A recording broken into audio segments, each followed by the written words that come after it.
How's my justice warriors? It is the Friday the 13th Eve. Is that so spooky? Am I so spooky?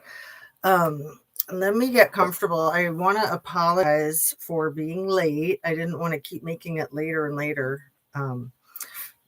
My son is okay, but he got into a car crash today. So that threw my whole day off. And I'd set up this live early today to do at 7 o'clock this evening. And then I had to push it back to 8, and then I'm not quite ready. So I pushed it back to 8:05, and here we are. So how's the lighting and all that noise? How's the sound? Let's see. What do we got? I got my little, I want you to be able to see my cute little lamp post. Where can I put it where you'll see it more better? If I move stuff, it's like dominoes. Everything gets, when you move one thing, then more stuff gets moved. I'll just leave it like that. So I'll give people a minute to find my live stream. Billy, what's up, my friend? I am so happy to see you. I wanted to ask you, if you want to text, you could send me your digits at my JusticeAtooZ email, and then we can text each other if you want. No pressure at all, dear. How are you? How's your day going? Anna's at work. Anna Bees, I mean. But I'm just going to let her know that we're here. I'm going to say with Billy. How's your day going? And thank you for straightening my brain out when I was all confused about Sausalito and Salina. Is that the name of the town that you were saying? Wanted to show you this. Should I watch it right now? Oh, please tell Anna hey. And I'm going to say, she says hey. So yeah, I never want anybody to feel any pressure, whether they're a viewer, a mod, a commenter. When I ask questions, you never need to feel obligated to answer or anything like that. Just a quick look. Okay, I'll look. I'm going to touch it now. So it's probably going to like white out my face because it'll change the lighting, because we'll see what happens. Oh, yeah, the baby farms. There you go. Did they steal this from me? No, I'm just kidding. Okay. Yeah. It is crazy. Okay. I'm gonna save it for later. Thank you, dear. Well, you just pushed me right into the crazy, which, that's what we're here for. I want to talk in general too about how stressful this stuff has gotten. It's been really bad with Nancy Guthrie being missing for 12 days now. This crap in the Trumpstein files, and you and I are on the exact same wavelength, Billy darling. As much as I don't want to be talking about Hannibal Lecter and beef jerky and crap, we have to talk about it. I believe that it is imperative as citizens that we stay alert and aware, and that we discuss these things in order to try to fight them and to stay ahead of them, if at all possible.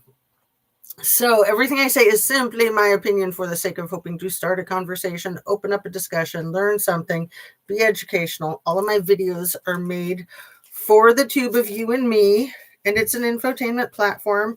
And I'm always so delighted to have my channel. I really am. It's such a privilege.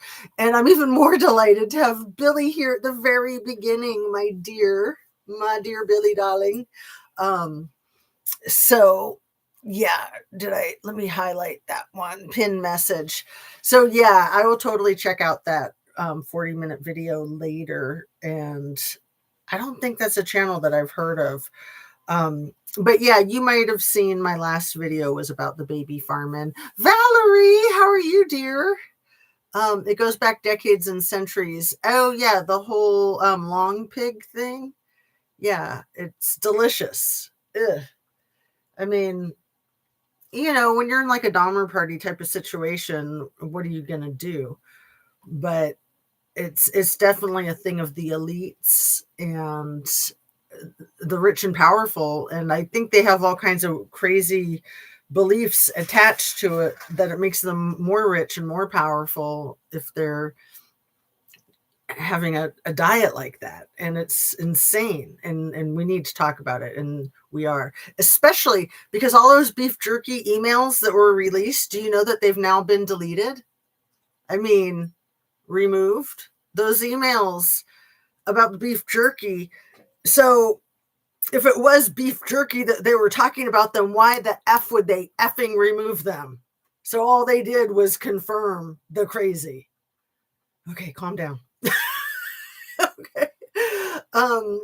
Yeah, poor Nancy must have been so scared.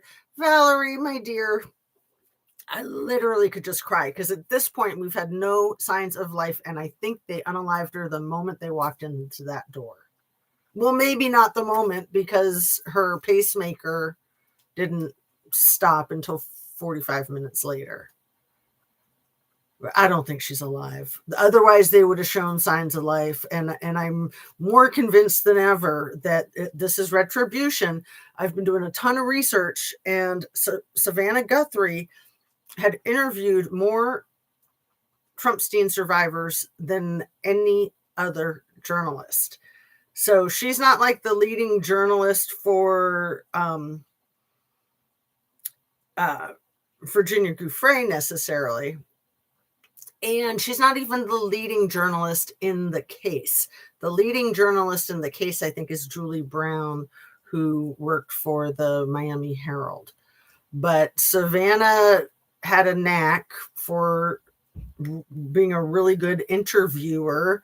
It's why she won an Emmy for interviewing the Trumpster fire, despite the fact that he said she was yelling at him the whole time like a crazed lunatic. Right? She won an Emmy for that. Sure. So that was 7 years ago. 6, 7. Don't get me started. And then if he hadn't lied through his teeth and said that he's always liked her. Oh, and if they hadn't waited 12 days to put up their white tent, it's like, what, did they forget? In their fakery, they forgot how to fake it. And then this whole thing with the backpack and the videos, and it's just like, Luigi Mangione, anybody? Okay. Thanks so much for being here, my loves. We the people are aware. Yeah, poor Nancy and her family. And at this point, they're just so terrified that they're never going to get an answer and that they're never going to be able to lay her to rest. I mean, keep hope alive. Of course, hoping against hope that she is alive, but they would have shown signs of life. And this isn't about money. This is about power and retribution. This is the Trumpster fire, in my opinion. There's so many signs of it. So many signs of it.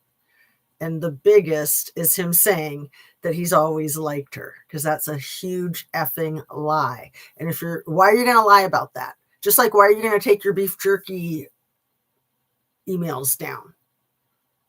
These MFs give themselves away. I have to try not to curse, at least not for the first 7 minutes. We're 9 minutes in. I can drop the F-bomb, but I try not to. I know that I have a lot in the past, but anyway, sometimes you just have to, right? So yeah, they picked certain traits in young females for baby farming related to Kylie's beauty. Makes me think, I'm thinking more than ever too about Kylie's case, because did you see my thumbnail on my last video, Billy darling? Look at it, please, because you'll think that it's the freaking piggy party, the Lord of the Flies party. It's like the exact same photo, but it's not anything to do with Kylie. It's the Nancy's missing photograph. Why is it like the same playbook to make it look like people are looking into the darkness, into the abyss, and finding nothing? Like, what does that symbolize? Like, they have all the people in a line with like the headlights on their backs, and you're just seeing their butts and their backs, and it's like they're looking out into the abyss, just like the only freaking photo from the Kylie party. WTF. And there's other things too that are running so parallel with Kylie's case. And the whole thing with the baby farming, I don't want to go there, but we're there. We're there. It's what they do. Oh, I've got so much to talk with you guys about. Let's try to take it easy. I'm going to try to take it easy. Kylie's beauty and talents, right, especially her musical talents. I mean, yes, she was gorgeous from head to toe, but that music prodigy, they want that. And she was a genius. I mean, she was just a prodigy all the way around, right? I mean, we've seen some of her writing from when she was like 11, and it's like better than most people's when they've gone to college. Seriously. That like letter that she wrote to the newspaper about, specifically, I think it was about like the 5-cent tax on bottles, recycling for California, or it might have been about plastic bags. Actually, it was one of those two things, but it was just a letter to like her local newspaper. And I think she was 11, and it's absolutely brilliant. Like, as if she didn't really write it, as if a kid didn't really write it, as if a college professor wrote it for her. Yeah. Justice for Kylie. There's no freaking statute on homicide, and there's also no statute on statutory, which if she was abducted to be baby farmed, sorry to say it, but yeah, everything I say is, just my conspiracy theory opinion, allegedly, humbly.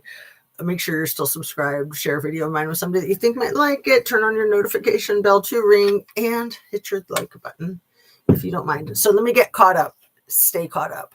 I don't believe she is alive. Oh, I know. I want to believe she's alive. I really do. It just makes me want to cry. It's so sick to put anybody through that, but an old woman that she's literally in her golden years. Just disgusting. And it's not like she led a charmed life. I mean, sure, she has Savannah, a super successful daughter, but she lost her husband when Savannah was 17, whatever year that was. I want to say it was like 1988 for some reason. Savannah's a few years younger than me. Yeah, I think it was 88 when she lost her husband. I think Savannah might have been born in 71, and I was born in 67. So I'm 58 now. I think Savannah's 54 right now, and she was 17 when her dad died, and she's the youngest of the three. And then all that effery with Ashley Banfield trying to destroy Savannah's brother-in-law's life, trying to destroy Savannah's sister's life. I mean, it's already destroying all their lives, having whatever has happened to Nancy. But then trying to pin it on him, like freaking Ashley Banfield should get her ass sued. And then this other guy, this effing guy who's teamed up with her, Phil Halloway, who used to work with the sheriff. And yeah, the sheriff has done some dubious shit. We're going to talk about that. But Phil Halloway trashing him on Brian Enton's show, and then also on Ashley Banfield's. And we all know, those of us that are professionals who've ever been professionals, that's not how professionals roll. It doesn't matter if you disagree with someone, especially when they're in charge of a big case like this. You don't go trashing them publicly, let alone on television. Okay, I'm staying caught up. I am.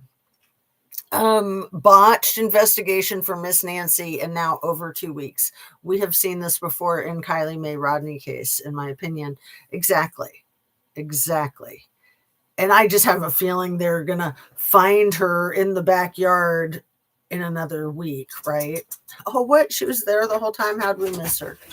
Like, I've been thinking that that's where this is going. Is that a doggy trying to get in or out? We got Coco right there. Cheese ball, come here. I've got 2 dogs in and 1 out. Come on, Cheese. Come in. Oh, there you go. We need some puppy love on screen. There we go. She's so pretty. Mwah! She's such a love bug. Okay, this is my opinion. I think her slaw is matter mind. Valerie. Please help me. I'll keep reading. Maybe that was like some typos, because it's like, this is my opinion. I think her slaw is matter mind. Oh, so masterminded. You think her show? Are you talking about Ashley Banfield? Let's see. Painted Desert. Hello, my dear. Valerie says that could be not imagine, never get her back. She could be anywhere. Billy says, yes, saw your thumbnail. OMG. Same but different. Good insight into what's up in that link, so we don't have to scour those files. Icky. So Billy, have you ever heard of this movie? I mentioned it in my last video. It's called What You Wish For. Write it down, you guys. It's a horror movie, but it's very educational and very eloquently done. It's about the elite and how they like to dine, and how they'll pay over $1 million for a meal of long pig. And it's just very well done. It was only, it only came out, I think, 2 years ago, maybe 3 years ago. I thought it was a few years older, but I think it's only like 2 years old. What You Wish For. That's the title. And you can watch it on Hulu if you have Hulu. You can watch it tonight if you are up for it. It's really good, but it's gross. But it's done, the writing, the editing, the acting, the cinematography is phenomenal. I mean, those are the things I look for in movies. If it's written well, if it's well acted, and the cinematography and the editing. I mean, editing is key. I always think of The Fugitive. Like, I don't know that there's ever been a movie better edited than The Fugitive with Tommy Lee Jones and, you know, that guy. Who's the guy who stars in it? Han Solo. What's his name? That guy. Those men like to be entertained. Oh, and one of the quotes from the movie is that the rich always want something exquisite, I think is the quote. You'll have to watch it and tell me. Like, and Sup, yes, I know she 84, leave her alone. I know.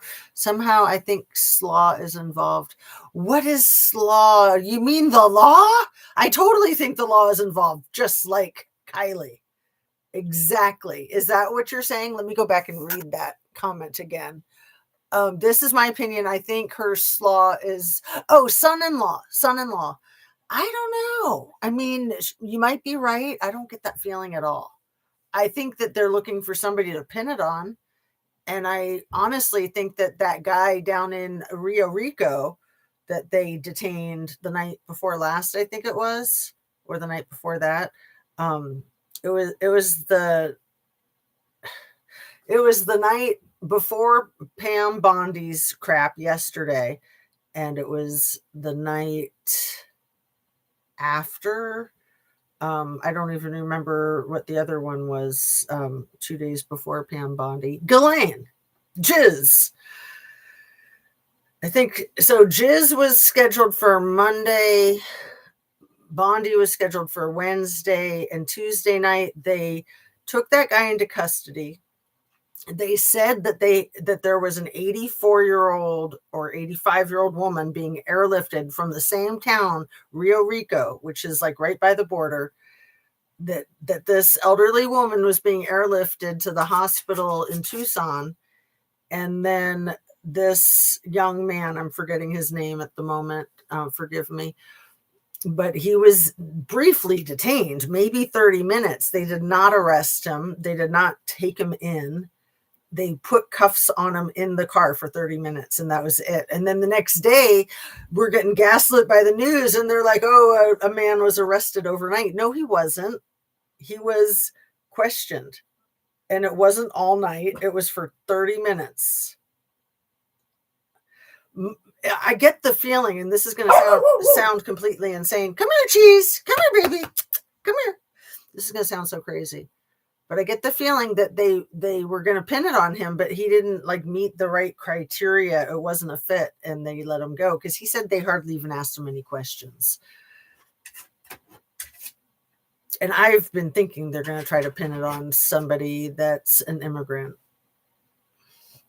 And then they can say that immigrants are so dangerous, right? Oh, baby, come here. Cheese, come here. Cheese ball. Come on, come back. Come here, Judy. Okay. So let me see. Mastermind. Sorry. Yeah, isn't she adorable? So yeah, I don't think it's the son-in-law. I mean, he's been a 6th grade teacher, I think, for 10 years. And of course, people can hide out in plain sight, but I don't think that the family's involved at all. And I'm like, in my humble conspiracy theory opinion, allegedly, I'm dead sure that the Trumpster fire's behind it.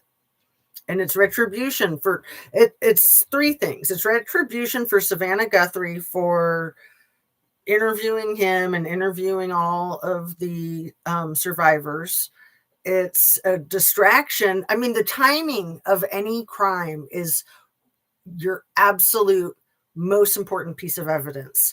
The fact that this kidnapping, abduction farce, it's a hoax. It's a hoax. But the fact that it's happened during this whole time that the files are rolling out, it's a distraction. So it's retribution, revenge, it's a distraction, and then there's a 3rd thing. I can't remember. I said it in my last video. I'll have to look at my notes, but I'm still trying to stay caught up. Son-in-law, thank you, my dear. Found it. Oh, what is that? Here, let me touch that too real quick. What is it?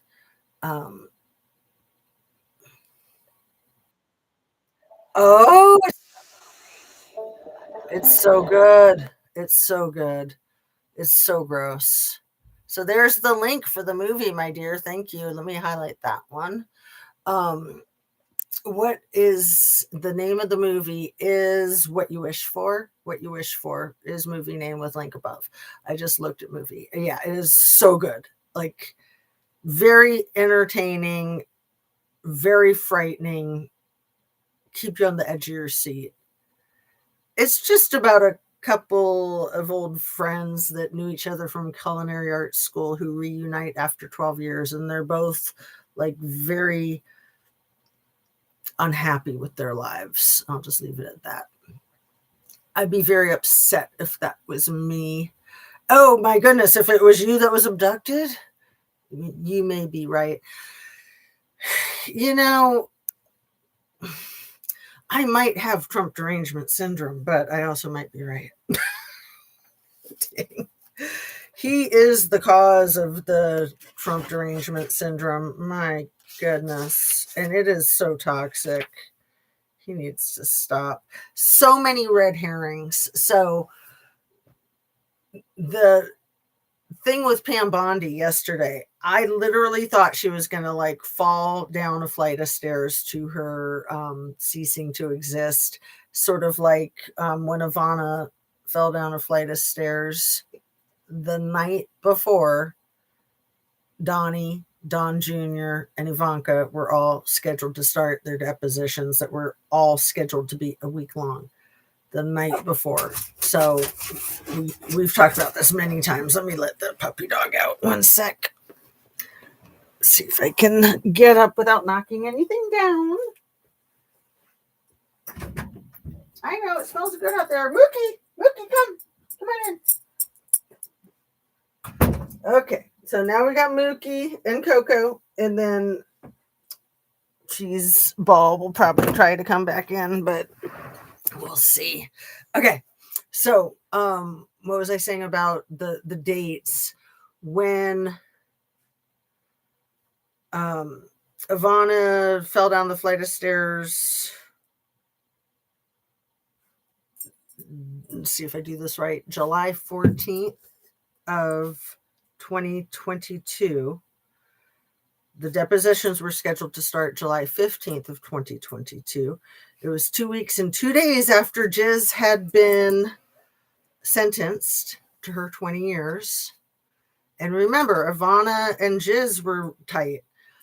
And then a year, 2 years later, so a year later, the kids had the first anniversary of losing their mom, which is going to be like so traumatic. Anniversaries are rough, especially the first one, especially if you're not expecting it, which a lot of people don't know to expect that.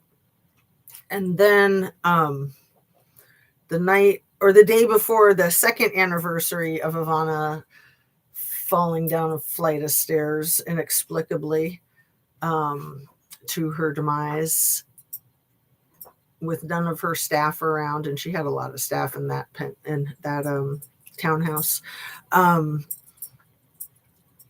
2 years later, the day before the second anniversary, was when dear Donnie got ketchup all over his ear, at Butler, Pennsylvania, with Thomas Cook doing like the exact same thing that Tyler Robinson did to Charlie Kirk, the exact same amount of feet away, the exact same prone position on a roof, close to the same age, both white boys, both like 15 minutes into their thing. Like, this is one of the giveaways of the hoaxes and the fake crap, is that it's too cookie cutter. There's too many things that are the exact same. Like, that's not how real life is. There's so many infinite possibilities of everything. Okay. And I apologize for my braces. I only have, again, like my last video, I have the smallest bit of wax on. And it's rough on my lower lip because I just have a little bit of wax on the upper part. I might have to put some wax on the lower lip. We'll see. I was okay with the last video, but I don't remember if it was an hour or 2 hours, and this one might be close to 2 hours, I think, because I haven't even hardly touched my notes. And I love staying caught up with you guys. Oh, wait. No, if they accuse me of something I did not do. And yeah, it's so hard, especially law enforcement and people in positions of power like Ashley Banfield.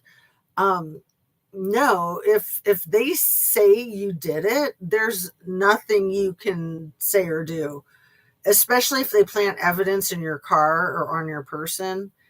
But they don't even have to plant evidence. People trust law enforcement. And a lot of people inexplicably trust Ashley Banfield. But no, I mean, she's tampering with the investigation. But my guess is that she's part of the... my guess is that she has a good relationship with DONNIE-Savannah. That's my guess. And that she's basically working for him. Just like this other guy, Phil Holloway. And the sheriff, who, I don't respect that sheriff either. Chris somebody. I just thought he was kind of like a flailing fish from jump. But he's got a lot of corruption in his past. And he's a Democrat. and he is in hot water with all kinds of illegal stuff. Like, he put somebody on a administrative leave when they were running against him to be sheriff, like in the last 2024 election. I think it was a woman who was like some type of administrator. But then you also have to remember that the police chief quit 5 days into this investigation. But so if that sheriff is in a ton of trouble for the way he won the election, first of all, I believe, in my opinion, that El Presidente is going to want to pick his brain to get all of the tricks of his trade so that he can do it when he's doing his elections. And that in the event that the sheriff of Peanut County gets reprimanded, or, I mean, it's rare that a sheriff gets convicted of anything. I mean, it happens once in a rare while. For the most part, shit gets covered up. And again, they're usually working closely with the uber wealthy. They're covering stuff up for the uber wealthy, and then the uber wealthy are going to help them cover up. It's freaking nuts. Oh, unnatural patterns. Yeah, I know. And being accused of doing something is terrible. When you're trying to prove your innocence or explain yourself, it makes you nervous, and it just makes you look guiltier, like it's just so easy to trip yourself up. And people were saying that about the young man that was stopped in that traffic stop, like, oh, well, he's a food delivery and he was in the area and he doesn't speak good English, and he said here instead of there, and he had a thick accent too. So I think a lot of things that he was saying, people were misunderstanding. Like, they thought that he said that he Googled her phone number, Nancy Guthrie's phone number. Maybe he said that, but that's not what I heard. And it could be that, I don't know how that, like, Uber and DoorDash and all that stuff works. If he's doing that and there was an order there, I don't know. But law enforcement completely cleared him after very brief questioning. So my guess is that they thought maybe they could pin it on him, and then they were realizing that it wasn't going to work out, and so they let him go. That's just me and my paranoia. So what are the unnatural patterns? So the thing with the baby farms, let me just say this so I don't forget to include it later, because I want to lay the foundation to talk about the baby farms and to talk about the beef jerky eating. But I was talking to somebody today about it, and came to me, and I did not want it to, and I still don't want it to, and I wasn't going to share it with you guys because I'm like, I need to let this settle in. But are you ready? I hope you're sitting down. I'm not even kidding. And you might want to grab a box of tissues. Again, this is me and my humble conspiracy theory opinion, allegedly. I think that they had the baby farms so that they could make the baby jerky. Of course, they had them for other purposes too, of perversion and Lord knows what else. But it's my suspicion that these MFs, these crazy freaks, think that type of, I hate to say diet, that type of cuisine, I hate to say that too, that type of sustenance, that it's like some kind of magic young forever bullcrap, right? Read the files about boy Sasha. I am familiar with some of that, Billy Darling. Yeah. And I don't know if the Sasha person has really been vetted or not. I mean, it seems like he has. It seems like if it was a crock, that there would be maggots yelling from the rooftops like, haha, it was fake, we fooled you guys. But who knows? So okay, again, I hope you're sitting down and have a box of tissues. A lot of stuff in cases in true crime on the YouTube and in real life, the first information that you get up front is often going to be the most pertinent and what pans out, which is why the gaslighters always want to put out their fake narrative first, because that's what people are going to use as a baseline. It's hard to change the narrative. So saying that it was somebody in the family early on, the son-in-law, it's hard to change that narrative. Oh my God, in TMZ, holy crap. Okay, we got to get there. The thing with the Idaho 4 case, do you remember who they said that they thought they needed to look into the minute that it happened? They said, we need to look at all the chefs and all the hunters in the area because of the way the crimes were committed. There was a lot of evidence, they said, that pointed directly to a hunter and or a chef. And that fits right in with that effing movie. What's it called again? What You Wish For. So gross. So gross. You hear my daughter playing with the puppy dog. I need like a soundproof door or something. I don't mind you guys hearing her. It derails my brain when I'm on a thought process. And now she's like, she gets all hyper in the evening sometimes. And I don't want to yell at her, but I will if I have to. Okay.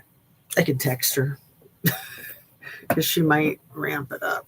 She's being quiet now. If she makes more noise, I'll text her. Okay. No more noise. Okay. And she knows I'm live. She doesn't care. It's teenagers. Okay. Red flag Donnie. I just thought of that today. Red flag Donnie. You know, like red flag Ronnie. Obviously, those of us that were around for the whole Kylie Rodney case. But for anybody who's not familiar with the Kylie Rodney case, there was a red flag Ronnie. Now we have red flag Donnie.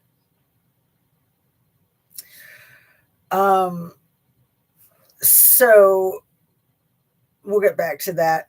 So Phil Holloway is on a smear campaign against the sheriff. Megyn Kelly is the one I think that was giving him a platform. I said Ashley Banfield mistakenly. Phil Holloway has been getting interviewed by Brian Enton, and Brian Enton's been doing great interviews. But this guy, Phil, is very unprofessional, in my opinion. He has 37 years experience, I think, with that same Pima County Sheriff's Department. And he worked with the current sheriff, Chris, whatever his last name is. Let's see, just so we are on it. Pima County Sheriff. Name. Chris Nanos. I knew I should remember it, like Nano. Chris Nanos. Okay. So I think Phil worked with him, and he has zero respect for him, and he thinks that he's an egomaniac, which he is if he effed with the election like that. Because again, putting his opponent on an administrative leave is like accusing her of stealing from the company or something, or sexual harassment or something. I mean, especially, I don't think he told her why he put her on administrative leave, but I know he told her that she wasn't allowed to talk about it. I know that. Anyway, then he just happens to win. Okay. So yeah, it was Megyn Kelly that then hosted an interview with Phil Holloway. And yeah, we know Megyn Kelly is like this with the Trumpster fire, but I'm going to guess Ashley Banfield is too.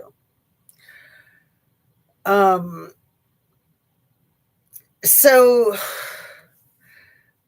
it all ties in with Pamela Bondi and her crap yesterday. She gave the most hideous performance of psychodrama, melodramaculous, contempt of court, even though it wasn't court, it was Congress. Like, she was like illegally hostile. Like she should be charged legally with her level of hostility and her dishonesty and her gaslighting. But all those redactions that they effed up in the e-files. So like they redacted all of the elite, all of their names, like Les Wex, but then they didn't delete the survivors.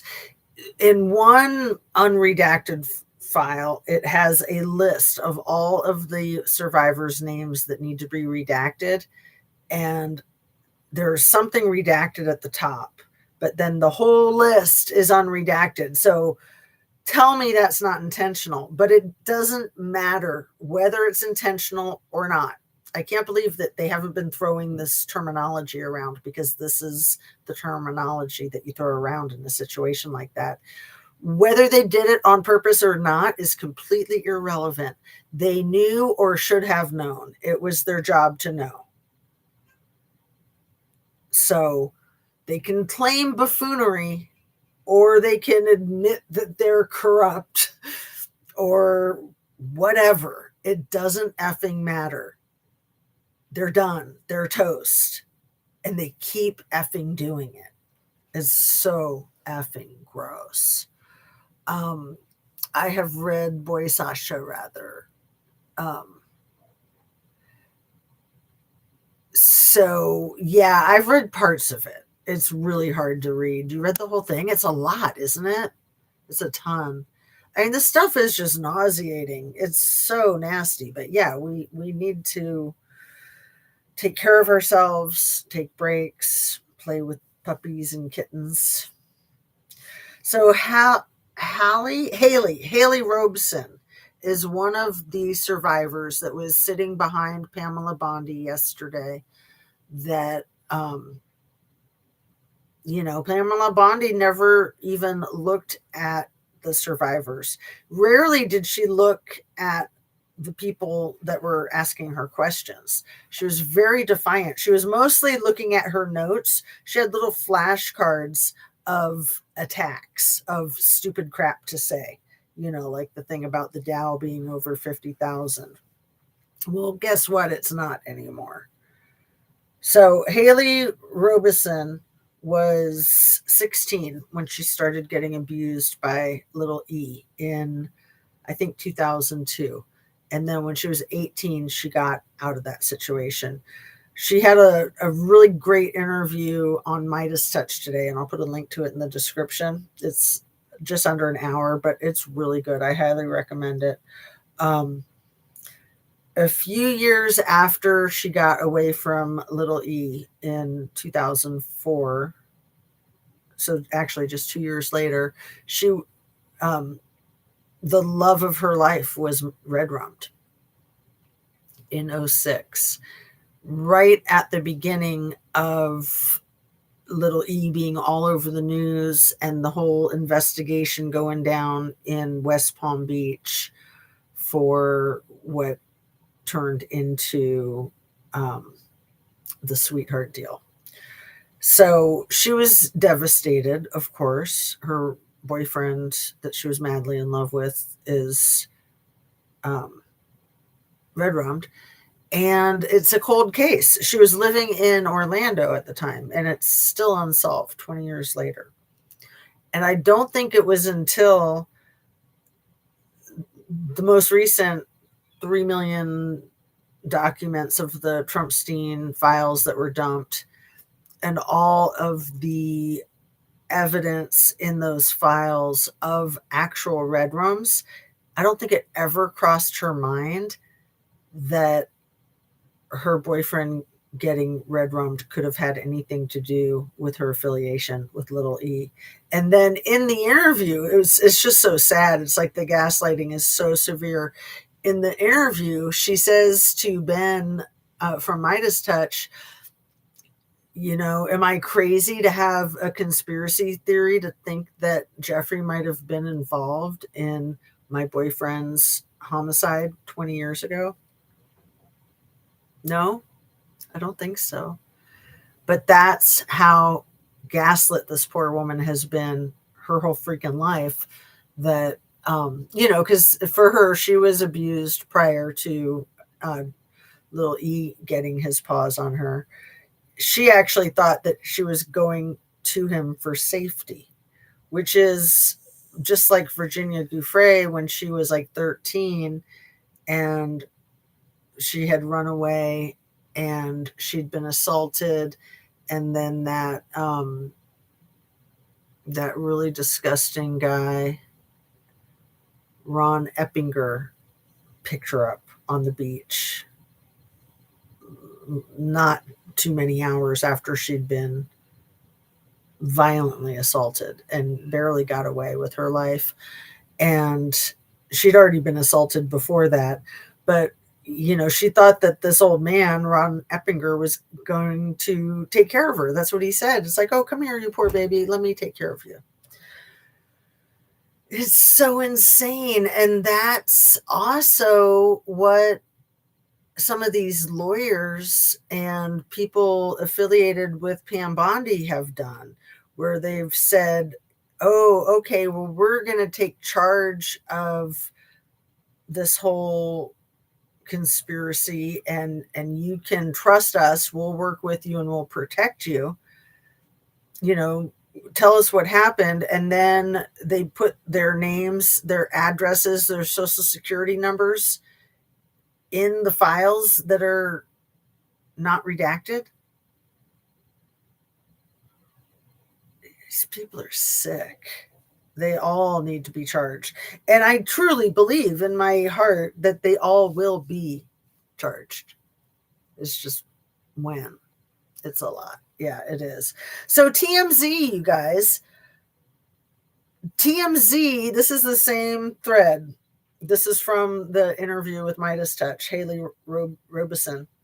They were paid $10,000 a month for years to smear the reputations of all the survivors.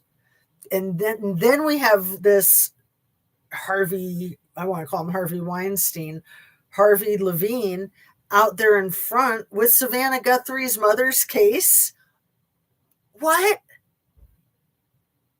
He's so effing involved. He was already in the freaking Trumpstein files. And then none of the media were talking about that. It was Down the Rabbit Hole that found that. And then he's like, oh, the bad guy sent me a ransom note. It's like, maybe he's the one who did it. Oh my, $10,000 a month to smear the reputations of the children who were raped by these sick pervs. Harvey's gay too. I didn't know that. I just found that out recently. So he's gay and he's MAGA. He got a little un-MAGA when there was all the, you know, phobia stuff going on. But what a twisted F, man. What a twisted MFer. I don't know. Sometimes I think that gay people are more compassionate. I guess that's wrong, huh? In his case, anyway. Oh my goodness. Oh, you want to know who what name Pam Bondi invoked yesterday in the hearing? You guys are going to be mind blown. I sure was. I'm glad that I caught this part because I could hardly watch her. I tried. I was trying to watch it live and I was just like, I can't. She's freaking awful. But luckily I caught a clip. She mentioned Irina Zaruski, if I'm saying her name right. Irina Zaruski, the beautiful young blonde woman that was violently assaulted with a straight, sharp-edged object on the public transportation in North Carolina last year, who just happened to be from Ukraine and was a model, also 23. I say also 23 because isn't Tyler Robinson and or Thomas Cook, aren't they both around 23? Isn't Mangione around 23? Why are all these people 23? Coincidence? So when Irina Zaruska, or I think that's how you say her name, sorry if I'm saying it incorrectly, when she was unalived, it didn't get the attention that you'd think that it could have gotten, like not even from true crime. Like hardly anybody noticed it other than, I want to say, Benny Johnson and Charlie Kirk, which is weird because they're both the same two guys that Trumpster Fire called and said, quit pushing for the Epstein files. You don't need to. Trust me. I've got this under control. They're both the two same guys. So they were both the only two guys that I knew of on YouTube, and I never watched either one of them. But coincidence? They're not even true crime. Neither one of them were true crime. But they're talking about Irina Zaruska. And then when that didn't work, because it was a black guy that attacked her and it was all on videotape, you can still probably watch her homicide, which you should not be able to watch anybody's homicide. Let me see.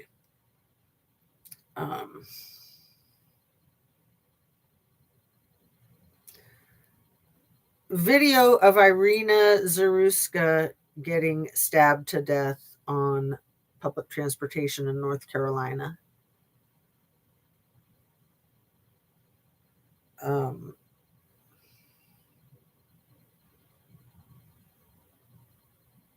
There it is. I'm going to show it to you guys, if you don't mind. It's just like 2 minutes.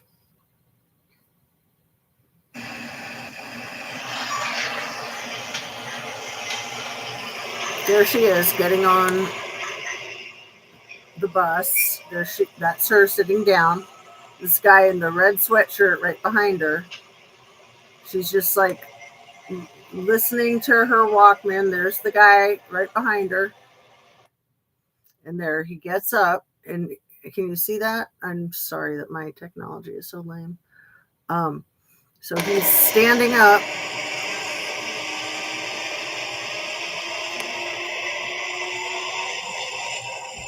He just did it. Okay, they cut that part out at least. And then he's walking through the train saying, I got the white girl. I got the white girl. So they cut the part out where he's actually doing it. Let me go back here. He's literally saying, I got the white girl. I got the white girl. Very similar to words that people were yelling in the audience when Charlie Kirk was assassinated, and they were yelling, they got Charlie, they got Charlie. And I was like, that is so weird. He's saying, I got the white girl. They're saying they got Charlie. That's like the same sentence. But in my mind, the Irina Zaruski didn't do anything to start like a civil war. And then they thought that the Charlie Kirk thing was going to start a civil war. And then they thought that the whole ICE thing was going to start a civil war. No civil war. It's really unfortunate. So here's the really graphic part, I'm going to just show it to you guys because just to prove that it's on here. Like, you shouldn't be able to see this crap. Okay, there she is entering. She sits down.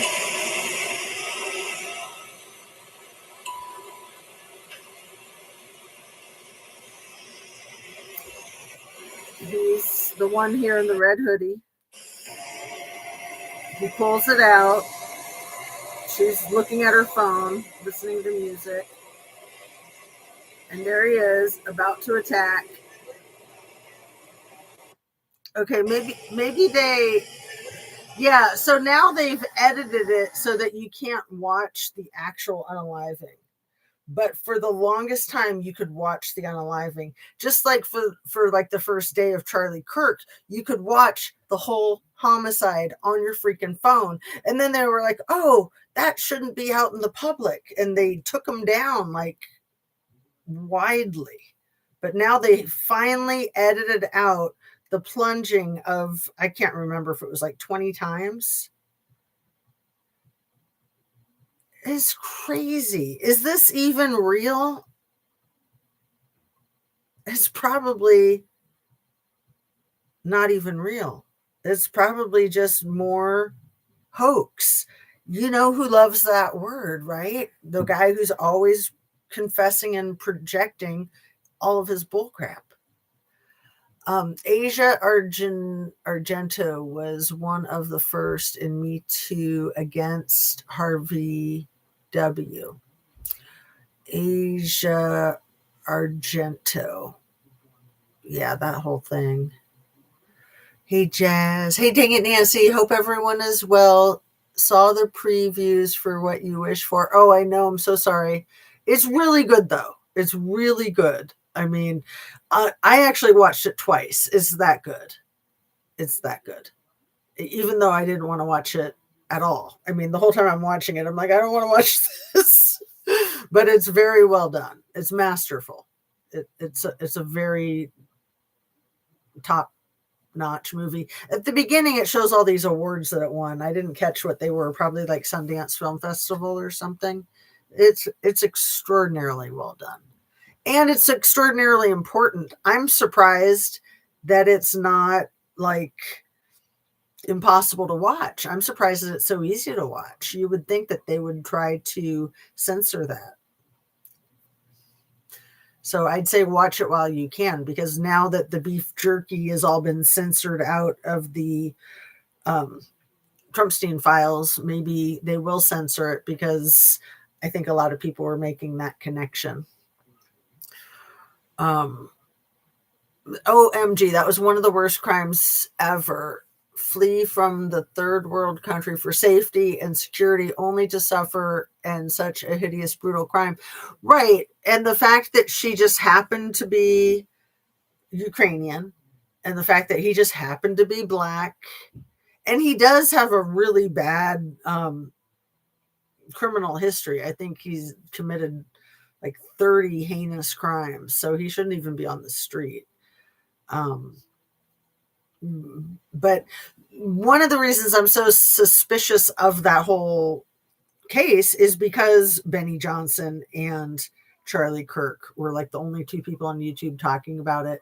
But then when Big Lee Pigley talked about it, he had props. He had a 8x10 photograph of the beautiful Irene and an 8x10 photograph of the fugly guy that attacked her. And he's holding up the pictures saying, we can't have these ugly Black guys killing these beautiful white chicks. He's like trying to push everybody's buttons. He's trying to get like the country worked up over it. And it's just so goofy. It's like his brain is just deteriorated so much, which we need to talk about that prion disease.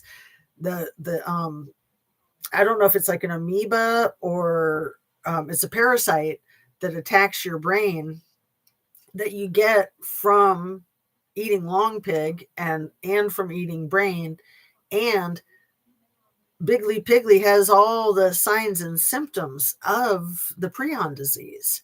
And I'm thinking maybe that's part of what's going on with our RFK Jr. too. That whole brainworm story, maybe it's the prion disease. You know, it ate the part of the brain that knew how to pay the alimony check to the ex-wife. Bad joke, sorry. Got to try to keep it light once in a while, but maybe that was inappropriate. It's not my joke. It's a joke from The Daily Show with Jon Stewart. I'm trying to remember the comedian that said it. He's so funny. He's one of my favorites. All the guys on, and all the females, all of the people on The Daily Show with Jon Stewart are all some of my favorites. They're hilarious. And again, great writing. So yeah, it was one of the worst visual crimes ever. It was crazy that you could watch it for months and months and months. You could watch it again and again and again. And she's just like sitting there cowering, like she doesn't really know what's going on. It all happened so fast. And then he's running down the train saying, I got the white girl. I got the white girl. And then how come there were people saying, he got Charlie. He got Charlie. What? People don't do that. People don't attack somebody and then say, I got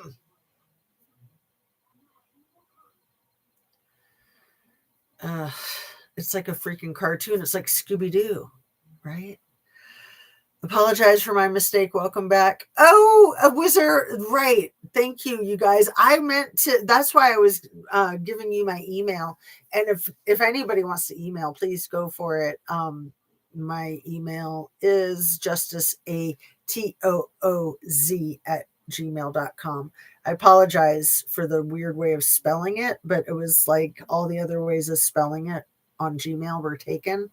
So it's spelled out JusticeAtooZ@gmail.com. So if you've had trouble trying to email me, that would be why, because it's got that extra O in it, which is stupid and annoying. But anyway, so yeah, if you want to email me about, because I didn't even know what had happened, but I'm glad that it got all squared away. And I wanted to offer to you guys, if you wanted to email me what was going on, and we could try to work it out, but I hope it's all been worked out. But yeah, it's easy for things to kind of blow up. And I'm sorry, I've been on top chat this whole time. Now I'm on live chat. It's easy for things to blow up in live chat, especially I think the Nancy Guthrie case in particular, like the Kylie Rodney case in particular too, is one that we're very passionate about. It just pushes your buttons. I mean, a sweet elderly woman like that. I mean, come on. And I didn't realize Savannah Guthrie grew up in Tucson. Like, that community knows Savannah. Did I say Nancy? Savannah Guthrie grew up in that town. She went to high school in that town. That town cherishes Savannah Guthrie, and therefore vicariously Nancy Guthrie. I mean, it's a big town. It's a city. It's a big city. But everybody in that city knows that Savannah is from there and that her mother lives there. So this is just so sad. Hey, dang it, Nancy. Apologize for that. Okay, Sundance has interesting films. One of my old favorite movies that I have talked about so many times, Zero Effect. That was a Sundance Film Festival award winner in the early 90s. Zero Effect, if you haven't seen it, see it. It's about the best private investigator in the world training a new private investigator who's played by Ben Stiller. And Bill Pullman is the best investigator in the world, but he's also like the biggest freak in the world. It's hilarious. It's a really good rom-com murder mystery. It's got everything. It's a movie that I quote a lot. So anyway. Yes, my mistake. I read that chat incorrectly. And Nancy says, good evening, Billy dear. Please don't apologize. I'm always misunderstood when explaining. It is hard. It is hard, especially in the chat. but I apologize to you. I never would want to offend you or anyone. Nothing but love to you all. Oh, that makes me so happy, you guys, that it's all good. Because yeah, I was a little concerned, but I didn't really know what had happened, so I was just like trusting that what needed to be retracted was retracted. So sorry about that. Dang it, Nancy. Um, OMG, me too, girlfriend. Fun fact, sexy Robert Redford created Sundance Film Festivals. Yes, he did. And I love like the whole like Sundance catalogs and stores. They are some classy crap, man. But I don't know. I mean, Robert Redford is sexy, but I've always been a Paul Newman fan myself. He's like uber sexy. Uber sexy. So I learned today about a case that I'd never heard of. Did I write it down? Yes, here it is. I must have turned the page because, yeah, okay. So this is from 1975, you guys, but it's still like active sometimes because it took almost 50 years to solve it. Sheila and Catherine Lyon, and their father's name was John Lyon, and he just died last year. He was a radio host in Washington, D.C., and Sheila and Catherine were abducted when they were 10 and 12 together from a mall just a few days before Easter in Maryland. And Lloyd Lee Welch confessed to the crime in 2017. And it was March 25th, 1975. It was at the Wheaton Mall. And so there's a docu-series called... No, the docu-series is not called... There's a book called No Stone Unturned. There's a docu-series about the girls. I started to watch a little bit of it today, but I wasn't paying too much attention because I was doing other stuff. A really sad case, but fascinating for many, many reasons.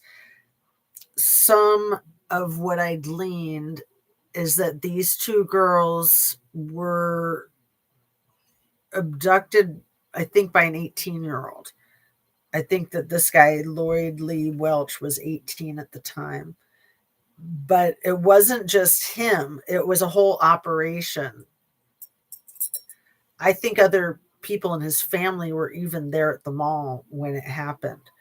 When he somehow coerced the girls into going somewhere with him, and then they were both abducted, and then they were tortured for a long time. They were violated.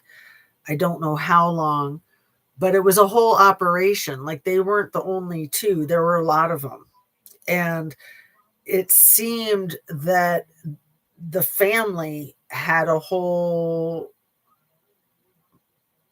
forgive my saying, industry of filming, photographing, distributing, and pimping.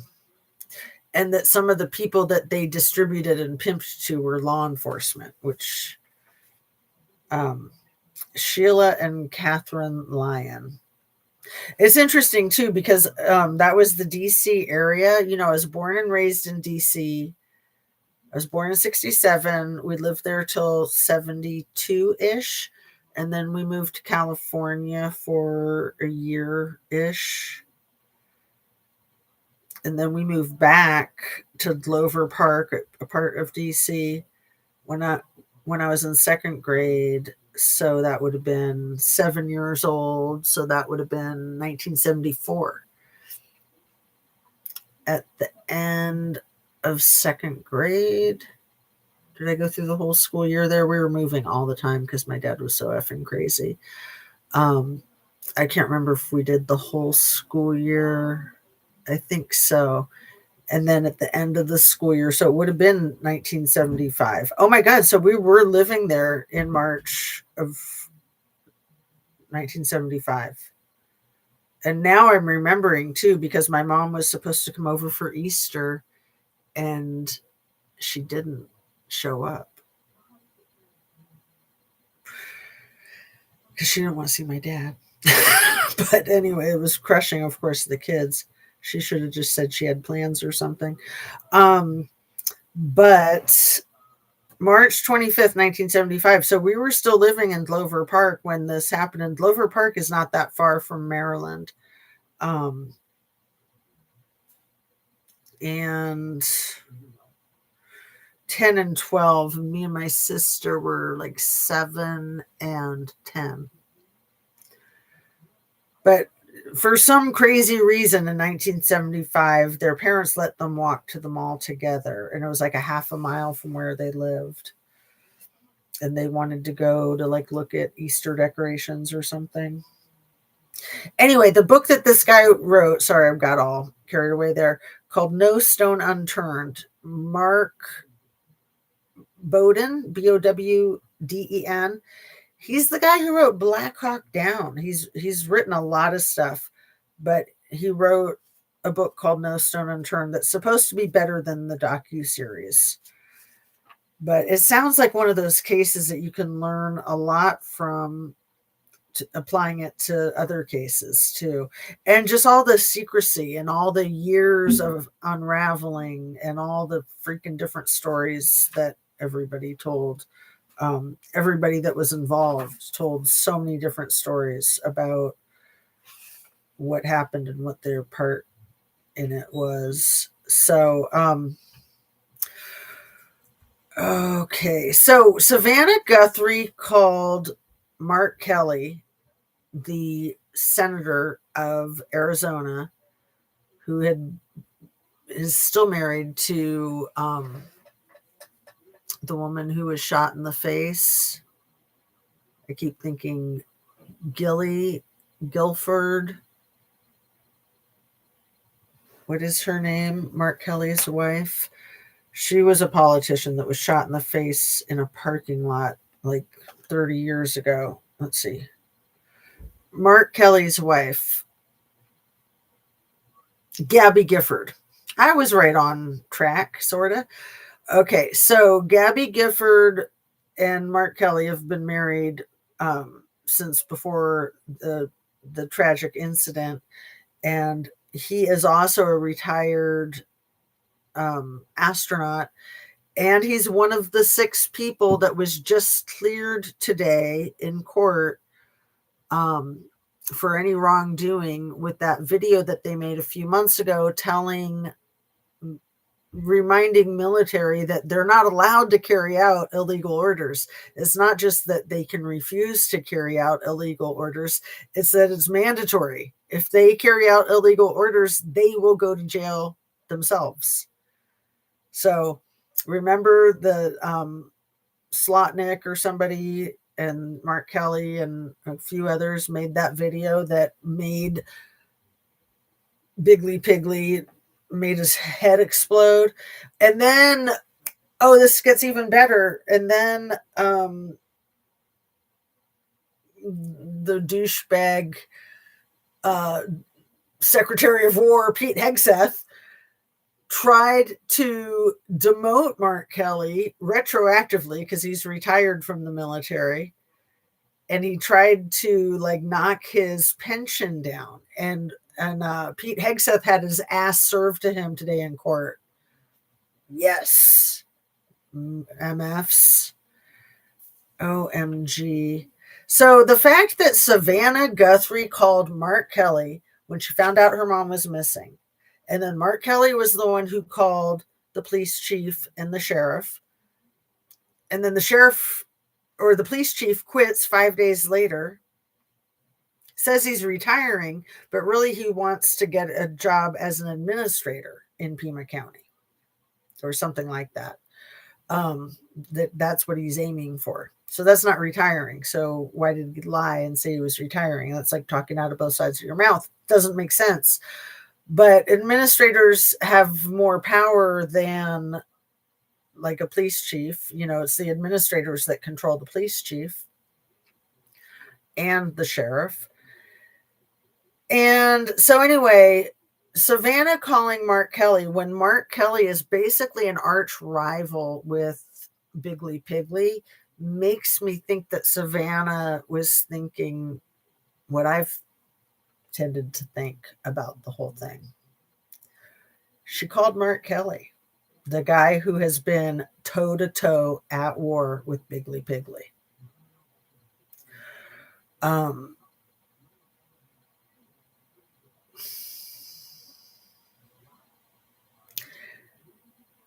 And yeah, these freaking images that get released. So what they released more images today. So they released those images from the Ring doorbell cam that they said they didn't have. They released those the day after Jizz's taking the fifth and the day before Pamela would have been better off taking the fifth, but I don't think she's allowed to. She tried. And then they release more of those new images the day after the Pamela Bondi falling on her face and eating shit in front of everybody. And then Biggly Piggly makes a post and saying how wonderful she did. No, there's nothing you can say to trick people into thinking she did anything wonderful. She made the biggest effing fool of herself. I can't believe these people are still in their positions. Like, what freaking Alice in Wonderland world is our country, man? This is sick. These liars, freaking Nutlick, Musk, Biggly Piggly, they're all liars. But they get away with red rum, like literally, and just robbing the public blind.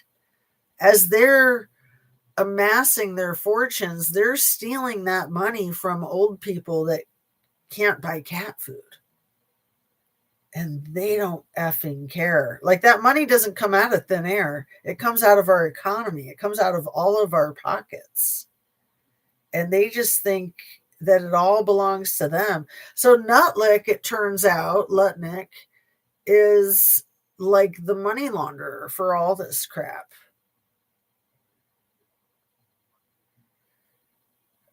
OMG. These people.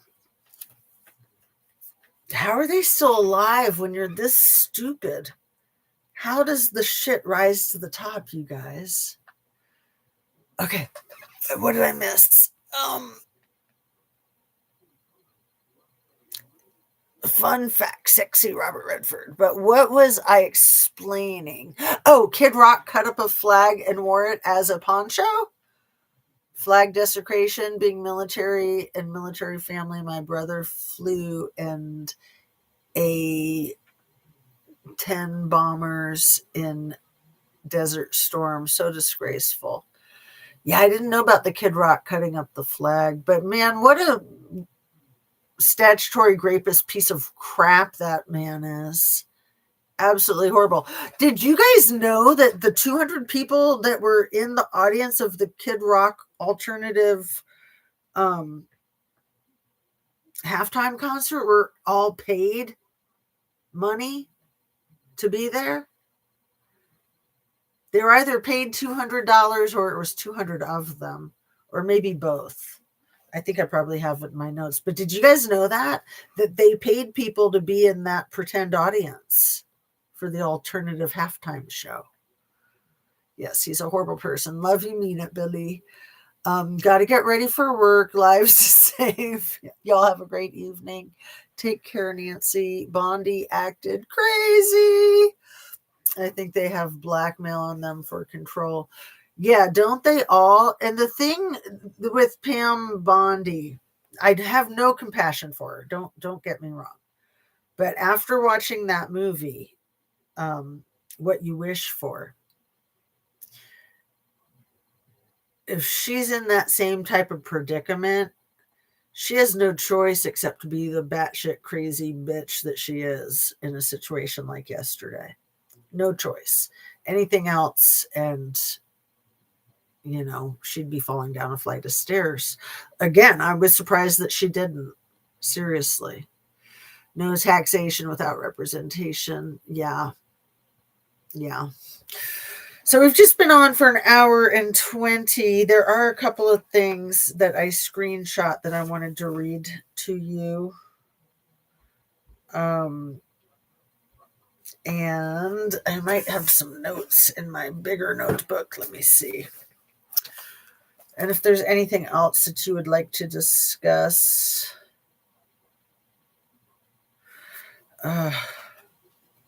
So did you catch the part in the beef jerky emails about the chef saying something about prosciutto and how they had all this, they'd made all this prosciutto to see, they thought that little E would like it. And like prosciutto is pork and little E was Jewish, maybe is Jewish because maybe he's still around. So that doesn't make sense. So the prosciutto, is like the super thinly cut pork product, super thin, like paper thin. And I'm wondering if that was a way that they tried to preserve the not beef jerky and that it wasn't pork, it was long pig. Did you catch that part? I'm sorry. I should have given a trigger warning. Effing crazy. Let's see.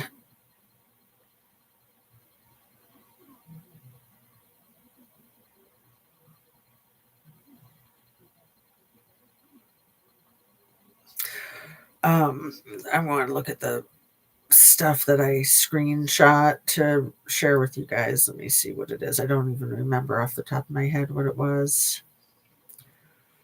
All right. What is this?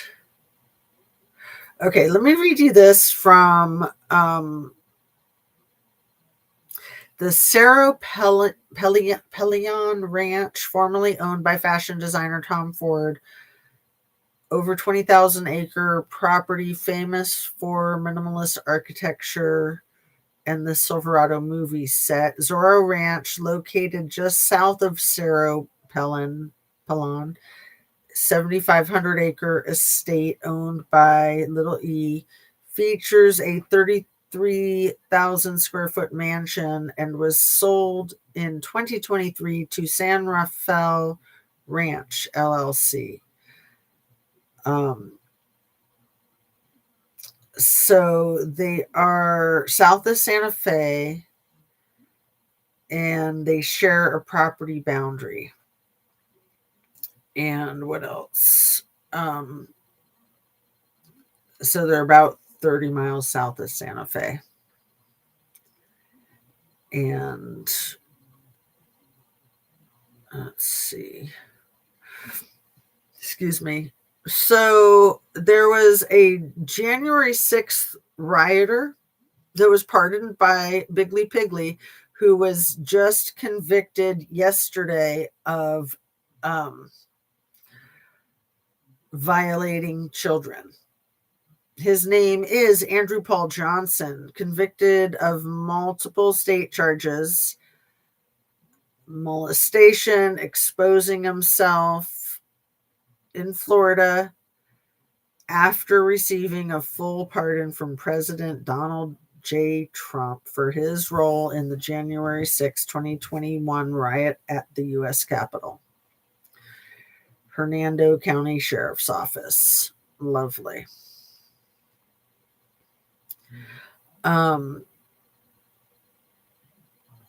So this is about Savannah Guthrie's career and how it relates to the Trumpstein files.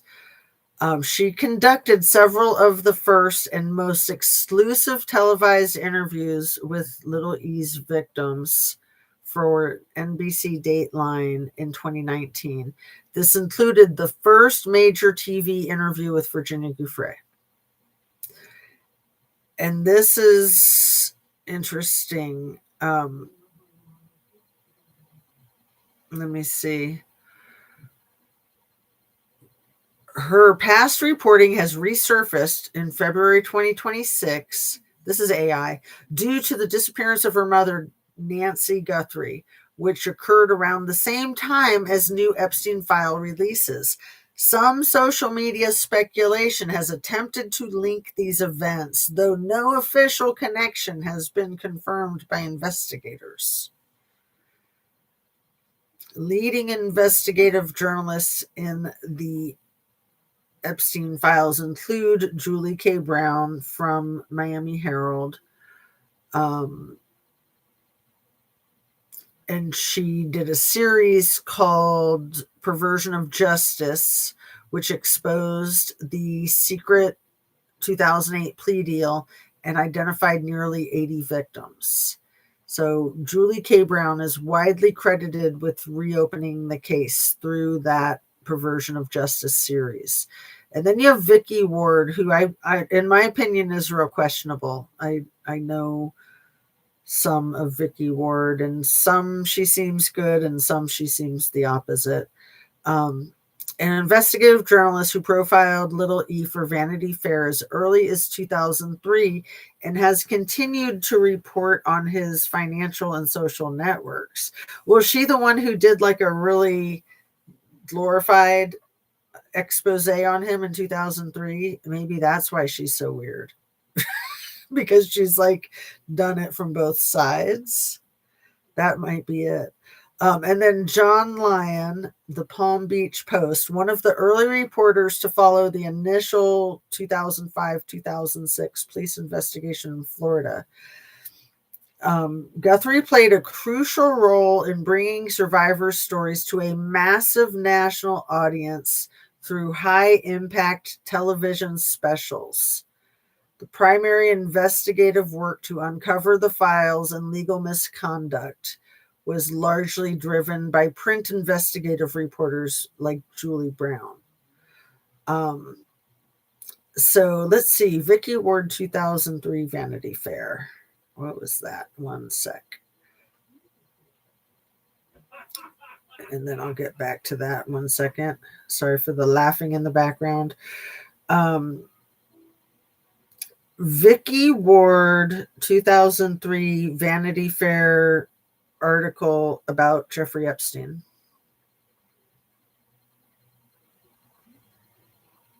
It was very complimentary. It was called The Talented Mr. Epstein, which she should have realized the only reason it would be titled that is because he's a twisted MFer.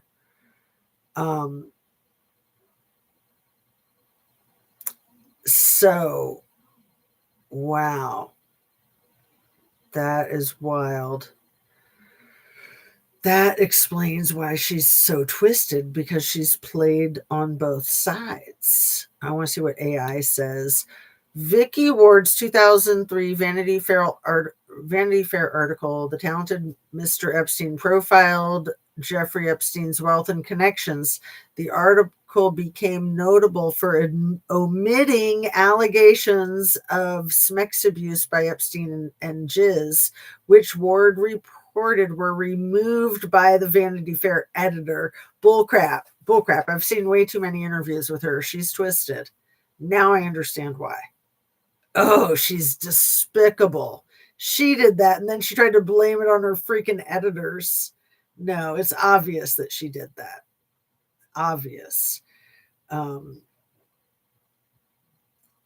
what a sick freak. No, she totally like painted him like Mr. Wonderful. That's probably why that sick freak on News Nation, Ashley Banfield, asked if he was single. Although she asked that like 10 years later, almost 10 years later. Anyway, Okay, I'm going to get to your comments up there too. 1 second. The controversy in the Nancy Guthrie case as of February 2026. Oh, this is about nanos. The Chris Nanos, the sheriff of what county is he in? Pima County. Nanos has faced scrutiny regarding his handling of the search for the missing 84-year-old Nancy Guthrie. Critics, including Sergeant Aaron Cross, alleged that Nanos transferred a key helicopter pilot just before the incident, causing a significant delay in searching with high-tech equipment. But was that on purpose? He was also criticized for attending a basketball game while the search was ongoing and for getting out in front of cameras too often with limited information. Personally, I think it's fine that he went to one of his kids' or grandkids' basketball games because he's entitled to have a life and he's got other people doing the search. He's not the one searching. And the getting out in front of cameras too often with limited information was stupid. Absolutely. I mean, that's time wasted, where he was wasting his time and everybody's time, as far as I'm concerned. That was bull crap. That's when I started not trusting him, because you should have more important things to do than to stand out in front of a camera and waste your time and everybody else's. Nanos has largely defended his record, arguing that he is focused on improving the department and that he has been the target of political backlash. Well, yeah, you're always going to be a target when you're law enforcement, and especially when you're high up. And if you can't handle that, then get out of the kitchen, baby. Okay. I think they'd make use of crevasses in that area. Hey, girls. Hey, Annabes. You're here. Jazz, Billy, darling. Dang it, Nancy. I'm at work, but trying to listen. The topography of the ranch's area is full of canyons and caves and snakes. Rattlesnakes. Ugh.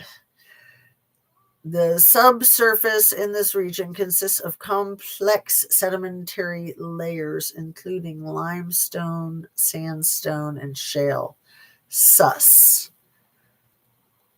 What's sus about that, my dear?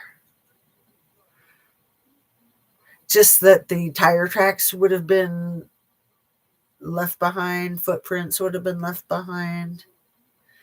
Annabes, darling, why do I think the ranch has underground structures?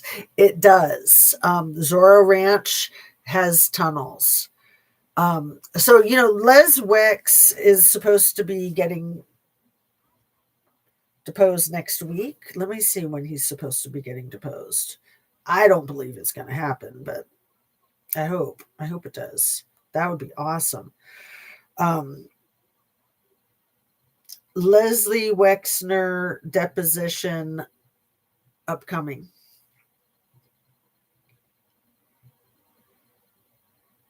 February 18th, the House Oversight Committee will conduct a deposition with Mr. Wexner on February 18th in Ohio. Is going to be held in New Albany, which is where he lives, and that's what I was going to talk about, because that's like a ranch also. He's usurped the entire town of New Albany. It's on the other side of Columbus from where I am. I'm near Springfield.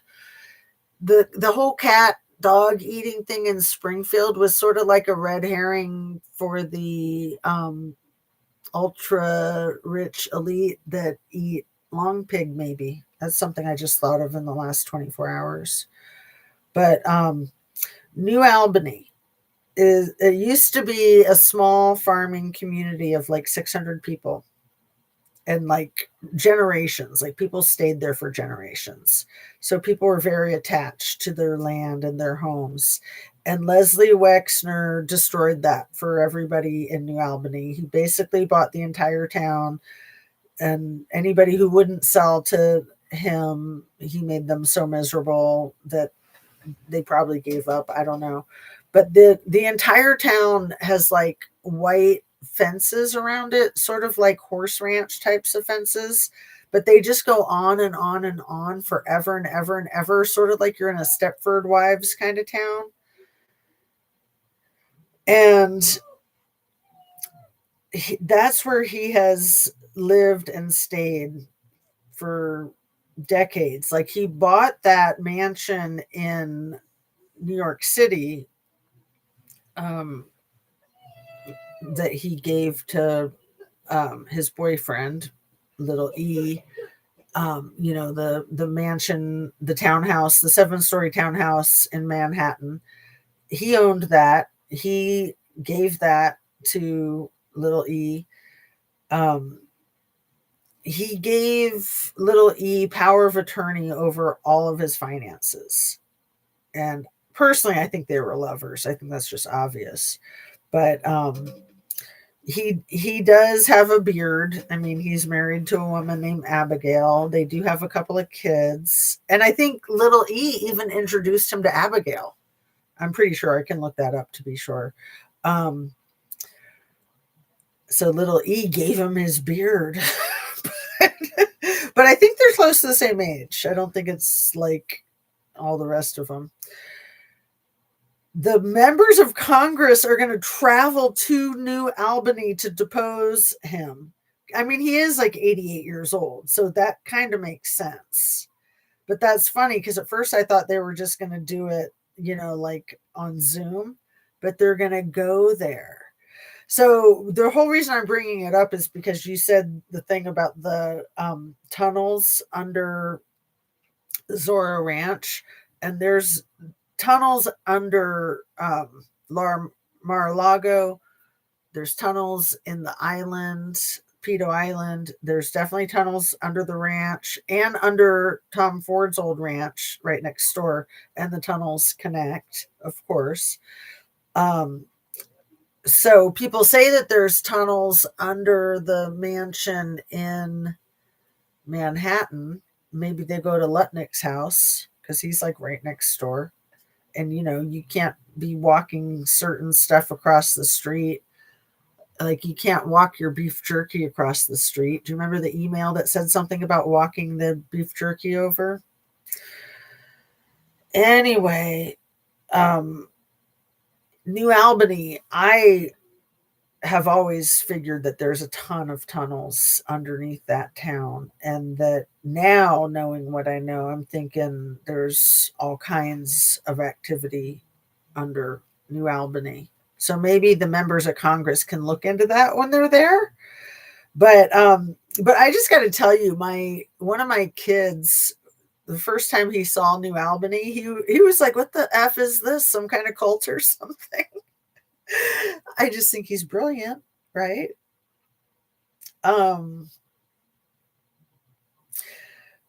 So they had ordered Wexner to go to DC, but then they capitulated that they'll go to him. And what was I going to look up? A thing about Abigail. Did Epstein introduce Abigail to Leslie Wexner?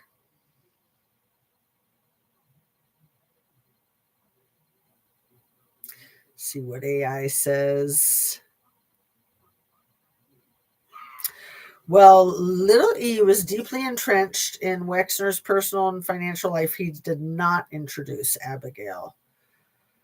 Instead, reports indicate that Epstein's role was centered on the formalization of their union. That's more bizarre. Centered on the formalization of their union. So they already knew each other, but then Jeffrey curated their marriage. So Epstein supervised the drafting of the prenuptial agreement between Leslie and Abigail before they married in 93. That's not that long ago. 93 is what? Just like, well, I guess it is a while ago. 35 years ago, almost 33 years ago. I'm just thinking because he's 88. So he didn't get married until he was 55? Was that his first marriage? Let me see. Let me come back to this.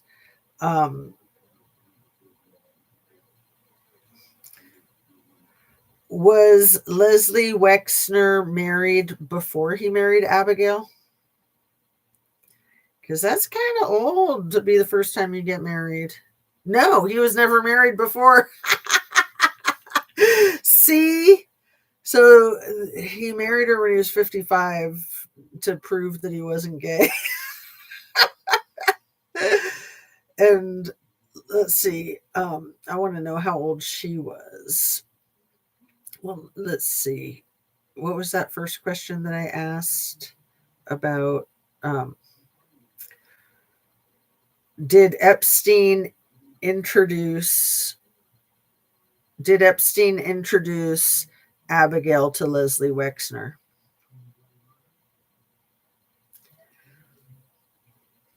I just wanted to finish reading that AI thing. Easy to create underground infrastructure unseen by observers. The geography was chosen for this option, is what I'm saying. There you go. Oh, are you talking about? See, I thought you were talking about Nancy Guthrie's location. Interesting.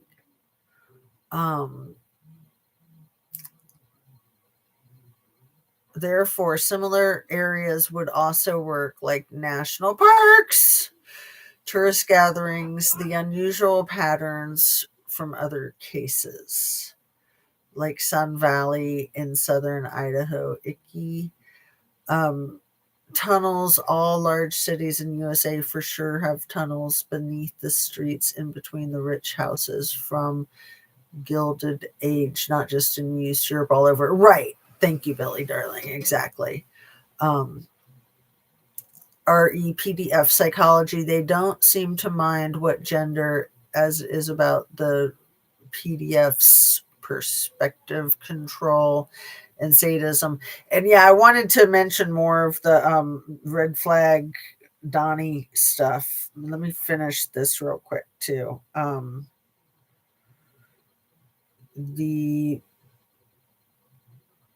Okay, so by 1991, Wexner had granted Epstein full power of attorney over his estate. Why would he do that?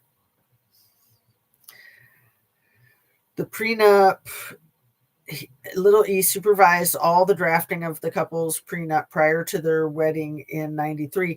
So that's interesting because 91, I think, is when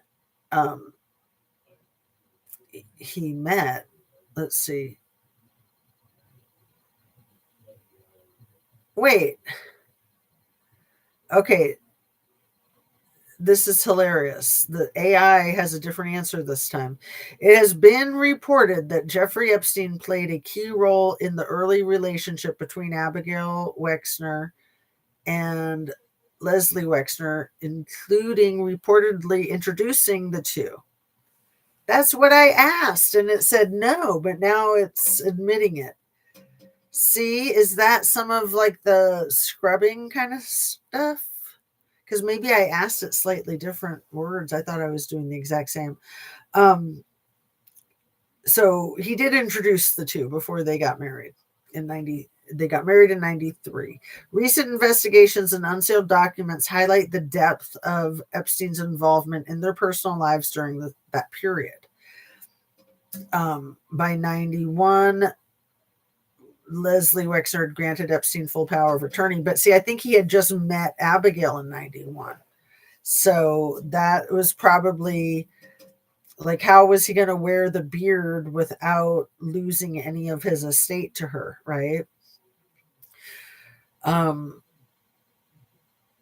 Trustee role. He served as a trustee for Wexner's property until the marriage was finalized.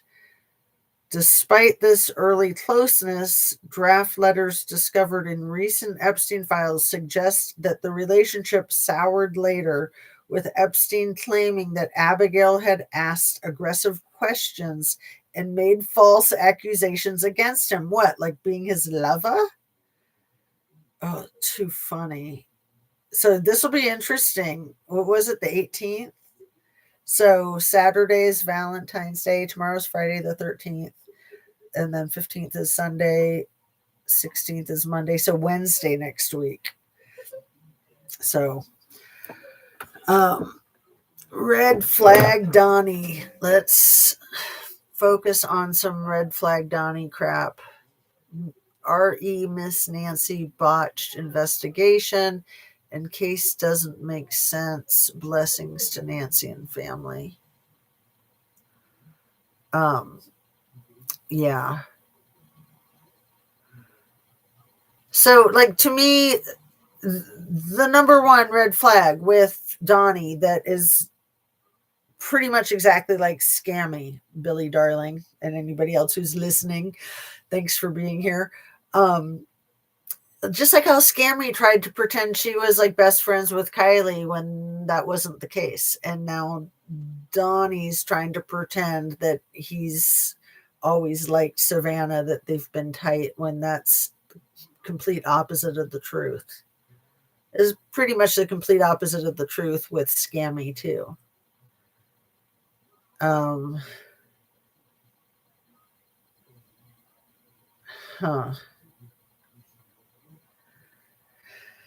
So what other red flag, Donnie? So again, had he just said, we've had our differences. There was an interview that I wasn't very happy about that she won an Emmy for, and putting all that aside and just being supportive and making myself and all government abilities available to her and her family. Like, why not just say it like that? But no, he has to tell huge lies, which is indicative of all the rest of the huge lies, like everything he says. But then, he said that they were going to have like all of anything that the government had to offer at their disposal for the investigation. But why? It was day 10 when Kash Patel shows up. This is just insane. That's just so stupid.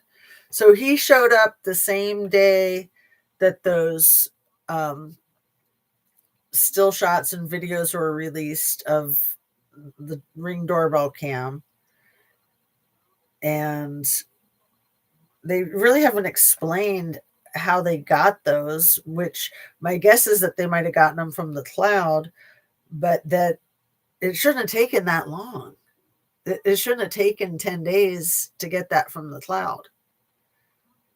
And they acted like, oh, well, we don't even know if that's going to be in the cloud since they weren't paying for the subscription.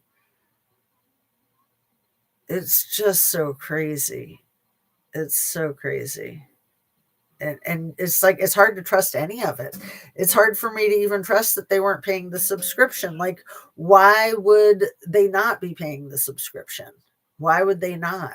This is their mother, who's 84 years old, who lives alone in a beautiful ranch home with neighbors that are not close by. Like, oh, that's the other thing. It's like, wouldn't she be wearing one of those little like emergency buttons that any old person that's 84 that lives alone might have? I forget what they call them. Med alert buttons. Wouldn't she be wearing one of those? Or would she have that like hooked into like a an smart watch or whatever these stupid things are called? I can't even remember. What is it called? My it's a smartwatch, right? Okay, my brain's melted. I better wrap it up. And let's see.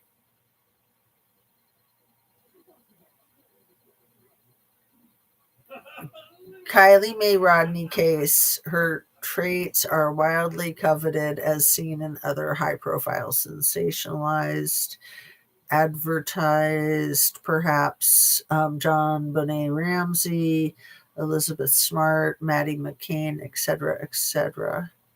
Right. Absolutely, Billy. Absolutely.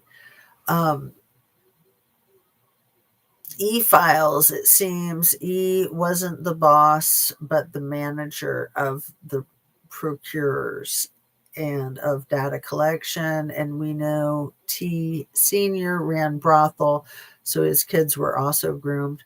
Right. And like the photograph that I used for the thumbnail of Biggly Piggly laying on a bed with his daughter when she was like a tween. So gross. It's such an inappropriate looking photograph. It's one of the worst. I mean, they have a ton of inappropriate looking photographs of the two of them together, but that is by far one of the worst. So let me read that again. The E-Files, it seems, E wasn't the boss, but the manager. I think of little E as Biggly Piggly's Cato, like O.J. Simpson's Cato. That's what I think little E is. He's like there to run interference and to take the bullets, basically. So I was mentioning how TMZ was accepting $10,000 a month to trash the survivors' reputations, and they should be sued for that big time. And then,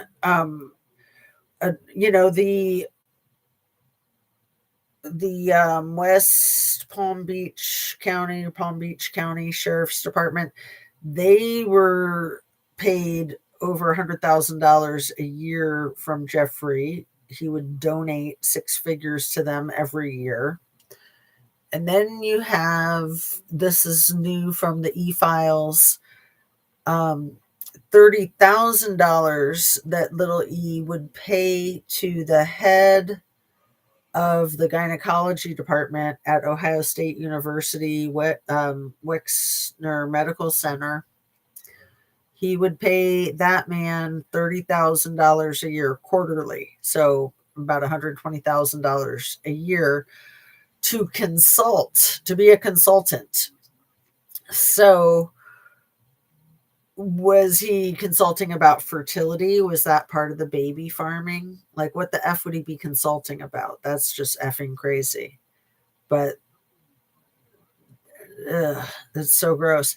And I've mentioned on my channel, but I want to mention again that, OSU is where Wexner went to school there. He got his degree there, and he donates a lot of money to the school, so they name a lot of buildings after him.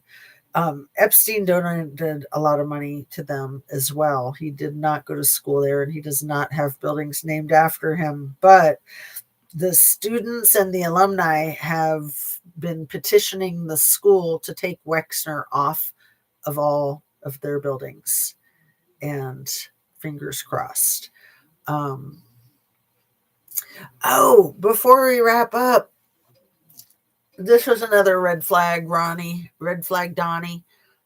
In my mind, I've always thought it was not a coincidence that we had a pandemic when he was president. And it wasn't until today that I was like, okay, when little E was found deceased in his jail cell, that was August 10th, although they put out notification on August 9th that it happened, but it didn't happen to August 10th. But they had memos typed up August 9th that it happened. I guess they got a delay or something. I mean, that's sus AF.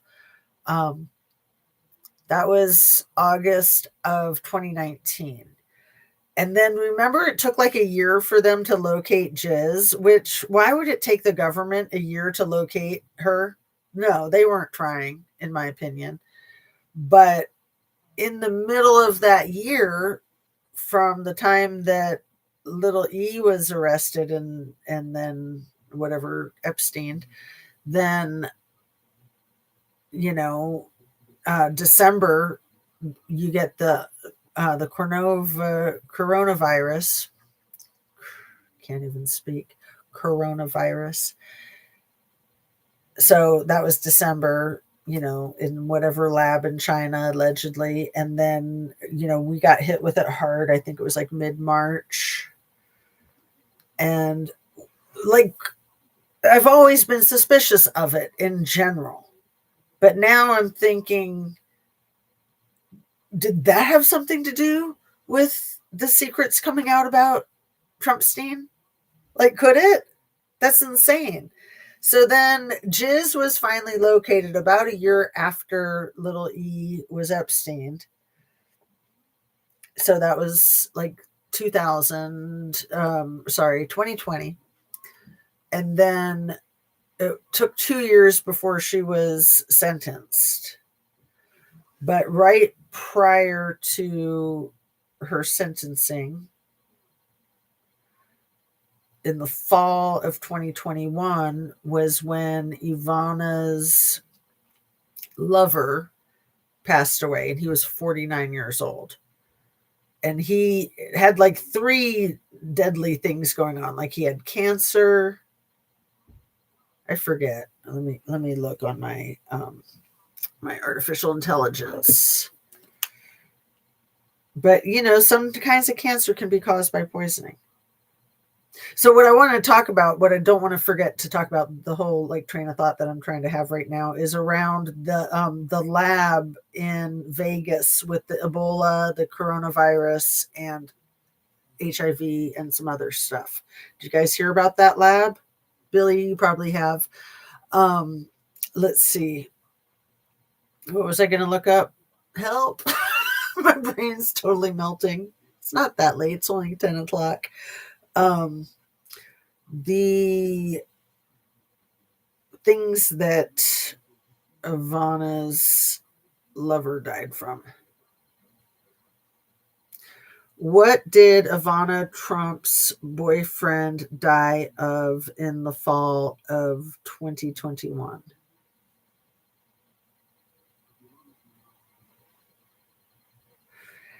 And his name is Rossano Rubicondi. October 2021 at 49. He passed away, stage 4 melanoma.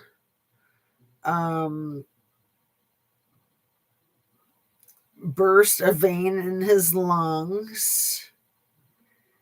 There was something else though too. Let me see. Rossano Rubicondi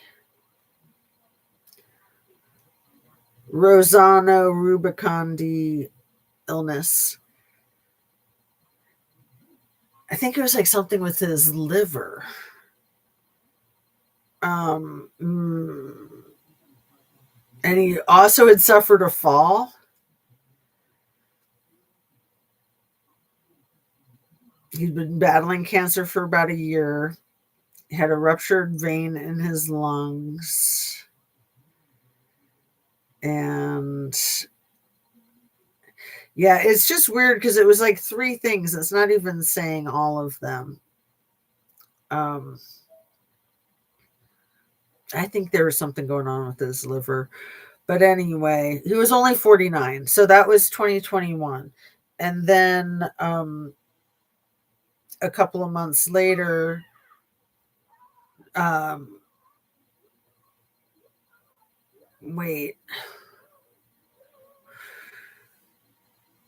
it was early 2021. It was January 8th of 2021 that Trump's old doctor, Harold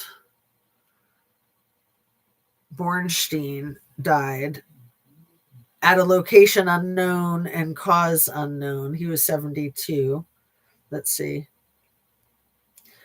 Harold Bornstein, cause of death, January 8th, 2021.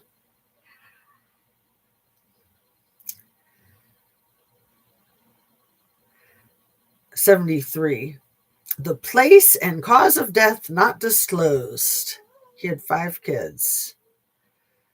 Why would the place and cause of death be not disclosed still 5 years later? Still not disclosed. So he was Trump's personal physician from 1980 until 2017. So 37 years. Because I know his dad had been the Trump's doctor before him. He gained notoriety during the 26 campaign for a letter declaring Trump would be the healthiest individual ever elected, which Bornstein later admitted was dictated by Trump himself. And then he had the doctor's office raided, and then he passed away from nothing in Neverland. And then, I know who it was who died after Rosando Rubicondo in the beginning of 2022 was Jean-Luc Brunel, who passed away the exact same way Epstein passed away. He was Epsteined in prison in Paris, February of 2022. And then Maxwell was sentenced in late June of 2022, I think like June 28th, because then, like I'd said earlier, it was 2 weeks and 2 days after she was sentenced that Ivana tumbled down a very long flight of stairs with a cup of coffee on a plate, like in a saucer, I think, that didn't spill. Like, that's so awesome. She was able to hold it and keep it from spilling till she got to the bottom of the steps. I'm not kidding you. Let me see what AI has to say about that, and then we'll get wrapping up. Strange days. Too many coincidences. E has a house on FOCH in Paris. I don't know what that is. Let me see. FOCH in Paris.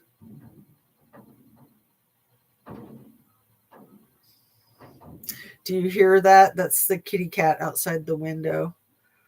Avenue Foch.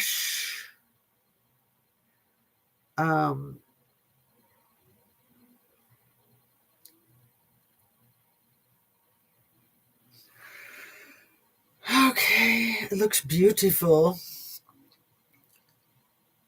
Foch Street. There you go.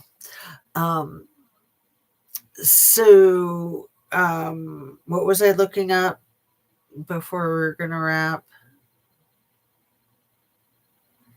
The cup of coffee, right? Was I going to look up to see about that cup of coffee? I don't even remember. Ivana fell down a flight of stairs to her death without spilling her coffee until she got to the bottom of the stairs.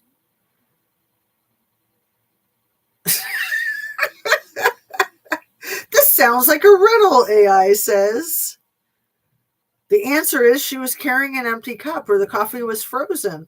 Alternatively, she only poured the coffee after she reached the bottom. Oh, that's so funny. She passed away from the blunt impact injuries to her torso. And she was found unconscious and unresponsive at the bottom of the stairs by a staff member. The coffee cup. Reports indicate that her body was found next to a spilled cup of coffee, leading to speculation that she may have been carrying it when she fell. But that doesn't make any sense that she would have that none of it spilled on the way down. That's so funny. The AI first says it's a riddle and then admits the cup of coffee. Reports indicate that her body was found next to a spilled cup of coffee, leading to speculation that she may have been carrying it when she fell. How about leading to speculation that it was a hoax? God. Come on, AI, get with it. Prior to the accident, friends noted that she'd been struggling with hip pain and difficulty walking. I don't think so. Prior to the accident, she'd been competing in a Dancing with the Stars with Rubicondo. OMG. And she had an elevator next to those stairs. If she was having trouble, she would have used the elevator. Oh my goodness. Let me just ask it one more question before we wrap up. How could Ivana Trump's cup of coffee made it to the bottom of the stairs before it spilled? You think you're so smart, AI. Based on reports, Ivana Trump was found at the bottom of her Manhattan townhouse stairs near a spilled cup of coffee. While the exact mechanics are not detailed in the reports, such an occurrence could happen if the cup was placed on a railing or ledge and fell independently, or if she managed to hold it for a portion of the fall before it was knocked from her hand upon reaching the bottom. Right. The staircase was described as steep and dangerous, causing concern. Oh my God. You're not even doing a very good job here. Let me just hit one other button.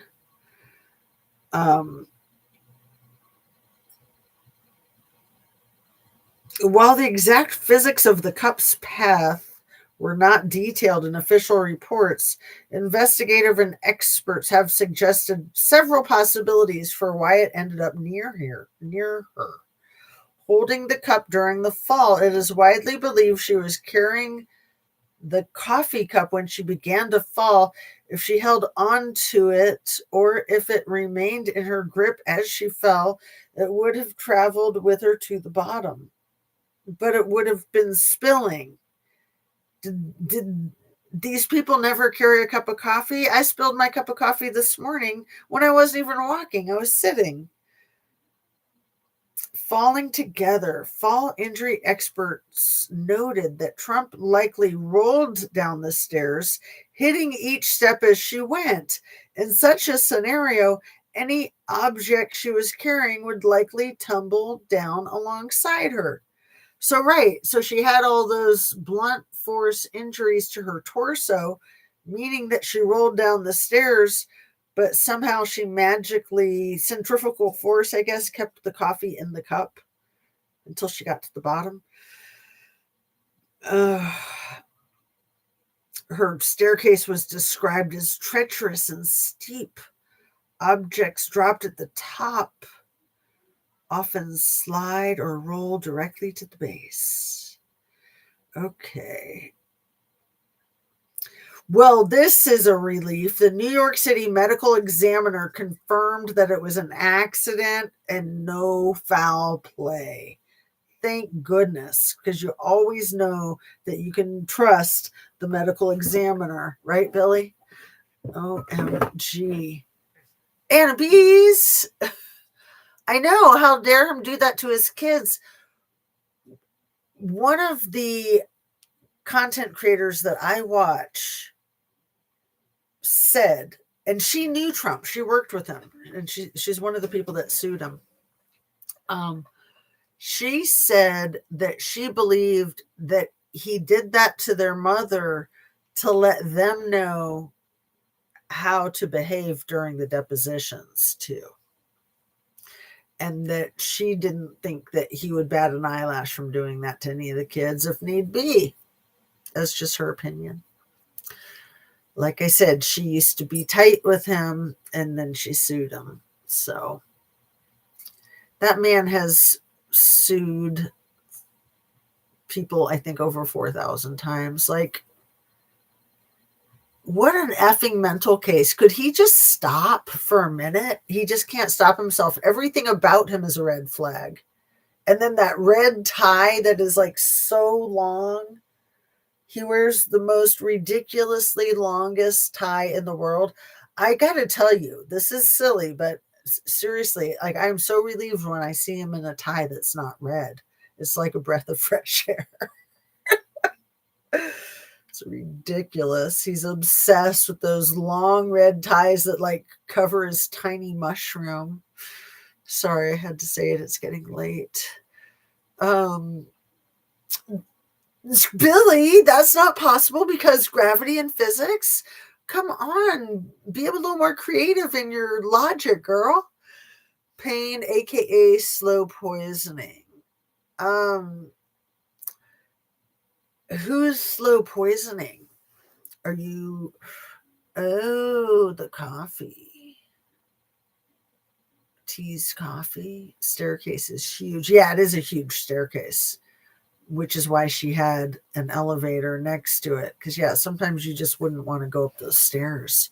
I mean, I would try to go up them because it's a good workout, but that's just me. And I'm not that old, but, you know. How dare him do that to his kids? Achoo, BS, achoo. Did she win? She did. She won the lawsuit. I think it's Sherry Jacobus. I think that's the content creator that said that. Sherry Jacobus.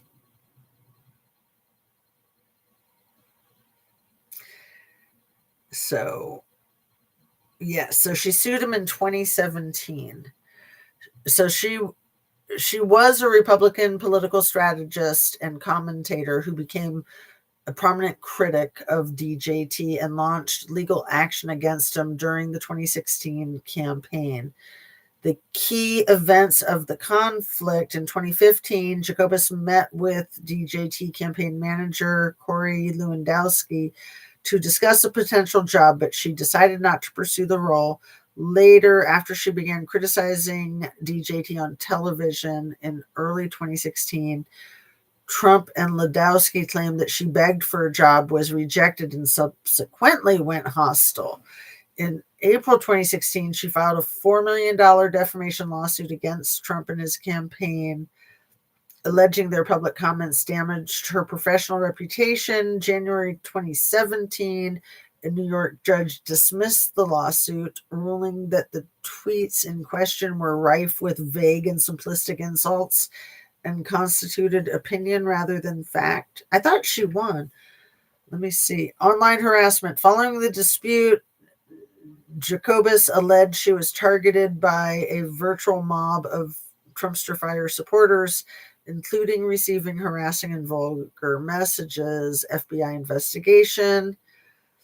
She was involved with the FBI regarding a catfishing scheme that targeted her, which she believed was connected to Trump allies.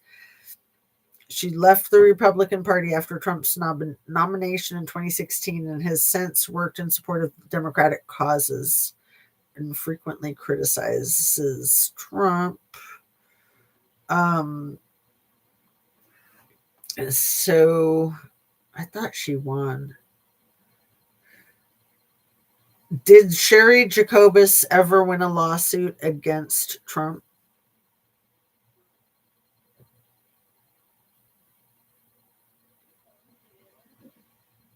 Thinking. It says no. It's like an 8-ball, isn't it? She did not win her lawsuit against Donald Trump. He called her a dummy and a major loser. Coming from him, that's a compliment, right? Right. She appealed it December 2017, but they upheld the dismissal. Because they said a reasonable reader would recognize Trump's social media post as hyperbolic opinion. No, that's bullcrap. A lot of, reasonable. Okay, a reasonable reader would see that, but a lot of his followers see his posts as the gospel, right? He punched her a lot. Yeah. Punched. Staircase like on Gone with the Wind. Exactly, Annabise. Yeah, it's in photographs. And it did postpone the depositions, but those depositions are for the same case that he was charged with the 34 felonies that Letitia James was the prosecuting attorney or the judge, and he's still out to get Letitia James. But it was successful in getting the depositions postponed, but not for that long, maybe just for a couple of weeks or something. But they, of course, didn't do them the 15th like they were planning. But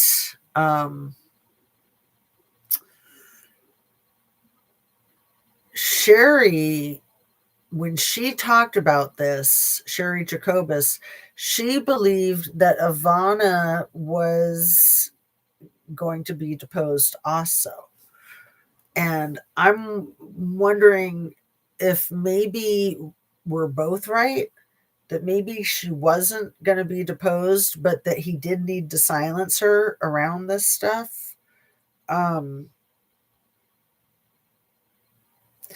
Was Ivana Trump scheduled to be deposed in Trump's fraudulent lawsuit?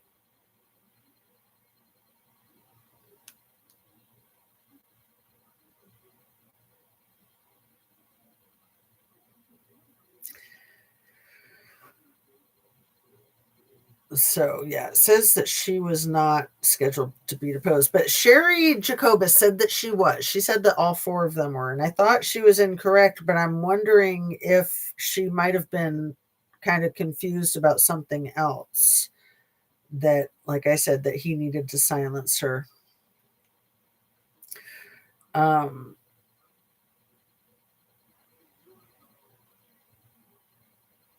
So she was not a defendant or a subpoenaed witness in the investigation at the time of her passing, but maybe she was going to be. I don't know. But it definitely, that's some of the red flags with Donnie is when things happen the night before or the day before, like Ivana falling down the steps the day before, these gargantuan monumental depositions. And that case was so scary for him because he thought that case was going to eliminate him as a potential candidate for running for the 2024 election for president. And it should have, in my opinion. But like Charlie Kirk getting assassinated the day before 9/11, and like, the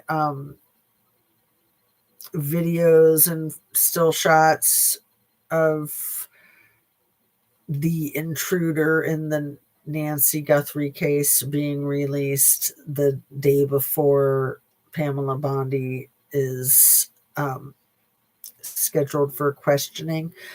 So I'm really surprised that it happened. Like I said, I really thought that she would go flying down a flight of stairs, making her unavailable for the rest of eternity to answer such questions.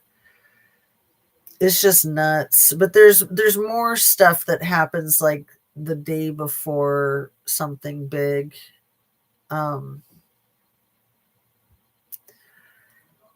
So what's going to happen to prevent Leslie Wexner from his scheduled deposition? I mean, he could just overreact and die, right? That's a joke too. That's a Kids in the Hall joke, overreacting and dying. All right. I think I should wrap up. What was it? 2 hours and 20 minutes? How did that happen? I apologize. The last 40 minutes, my brain has just been mush. I am so sorry. I can't believe 40 minutes has passed since I've noticed the time. All right. I'm wrapping up. Peace out. Love you. Thanks for watching, and see you soon. And just breathe. Drink your water.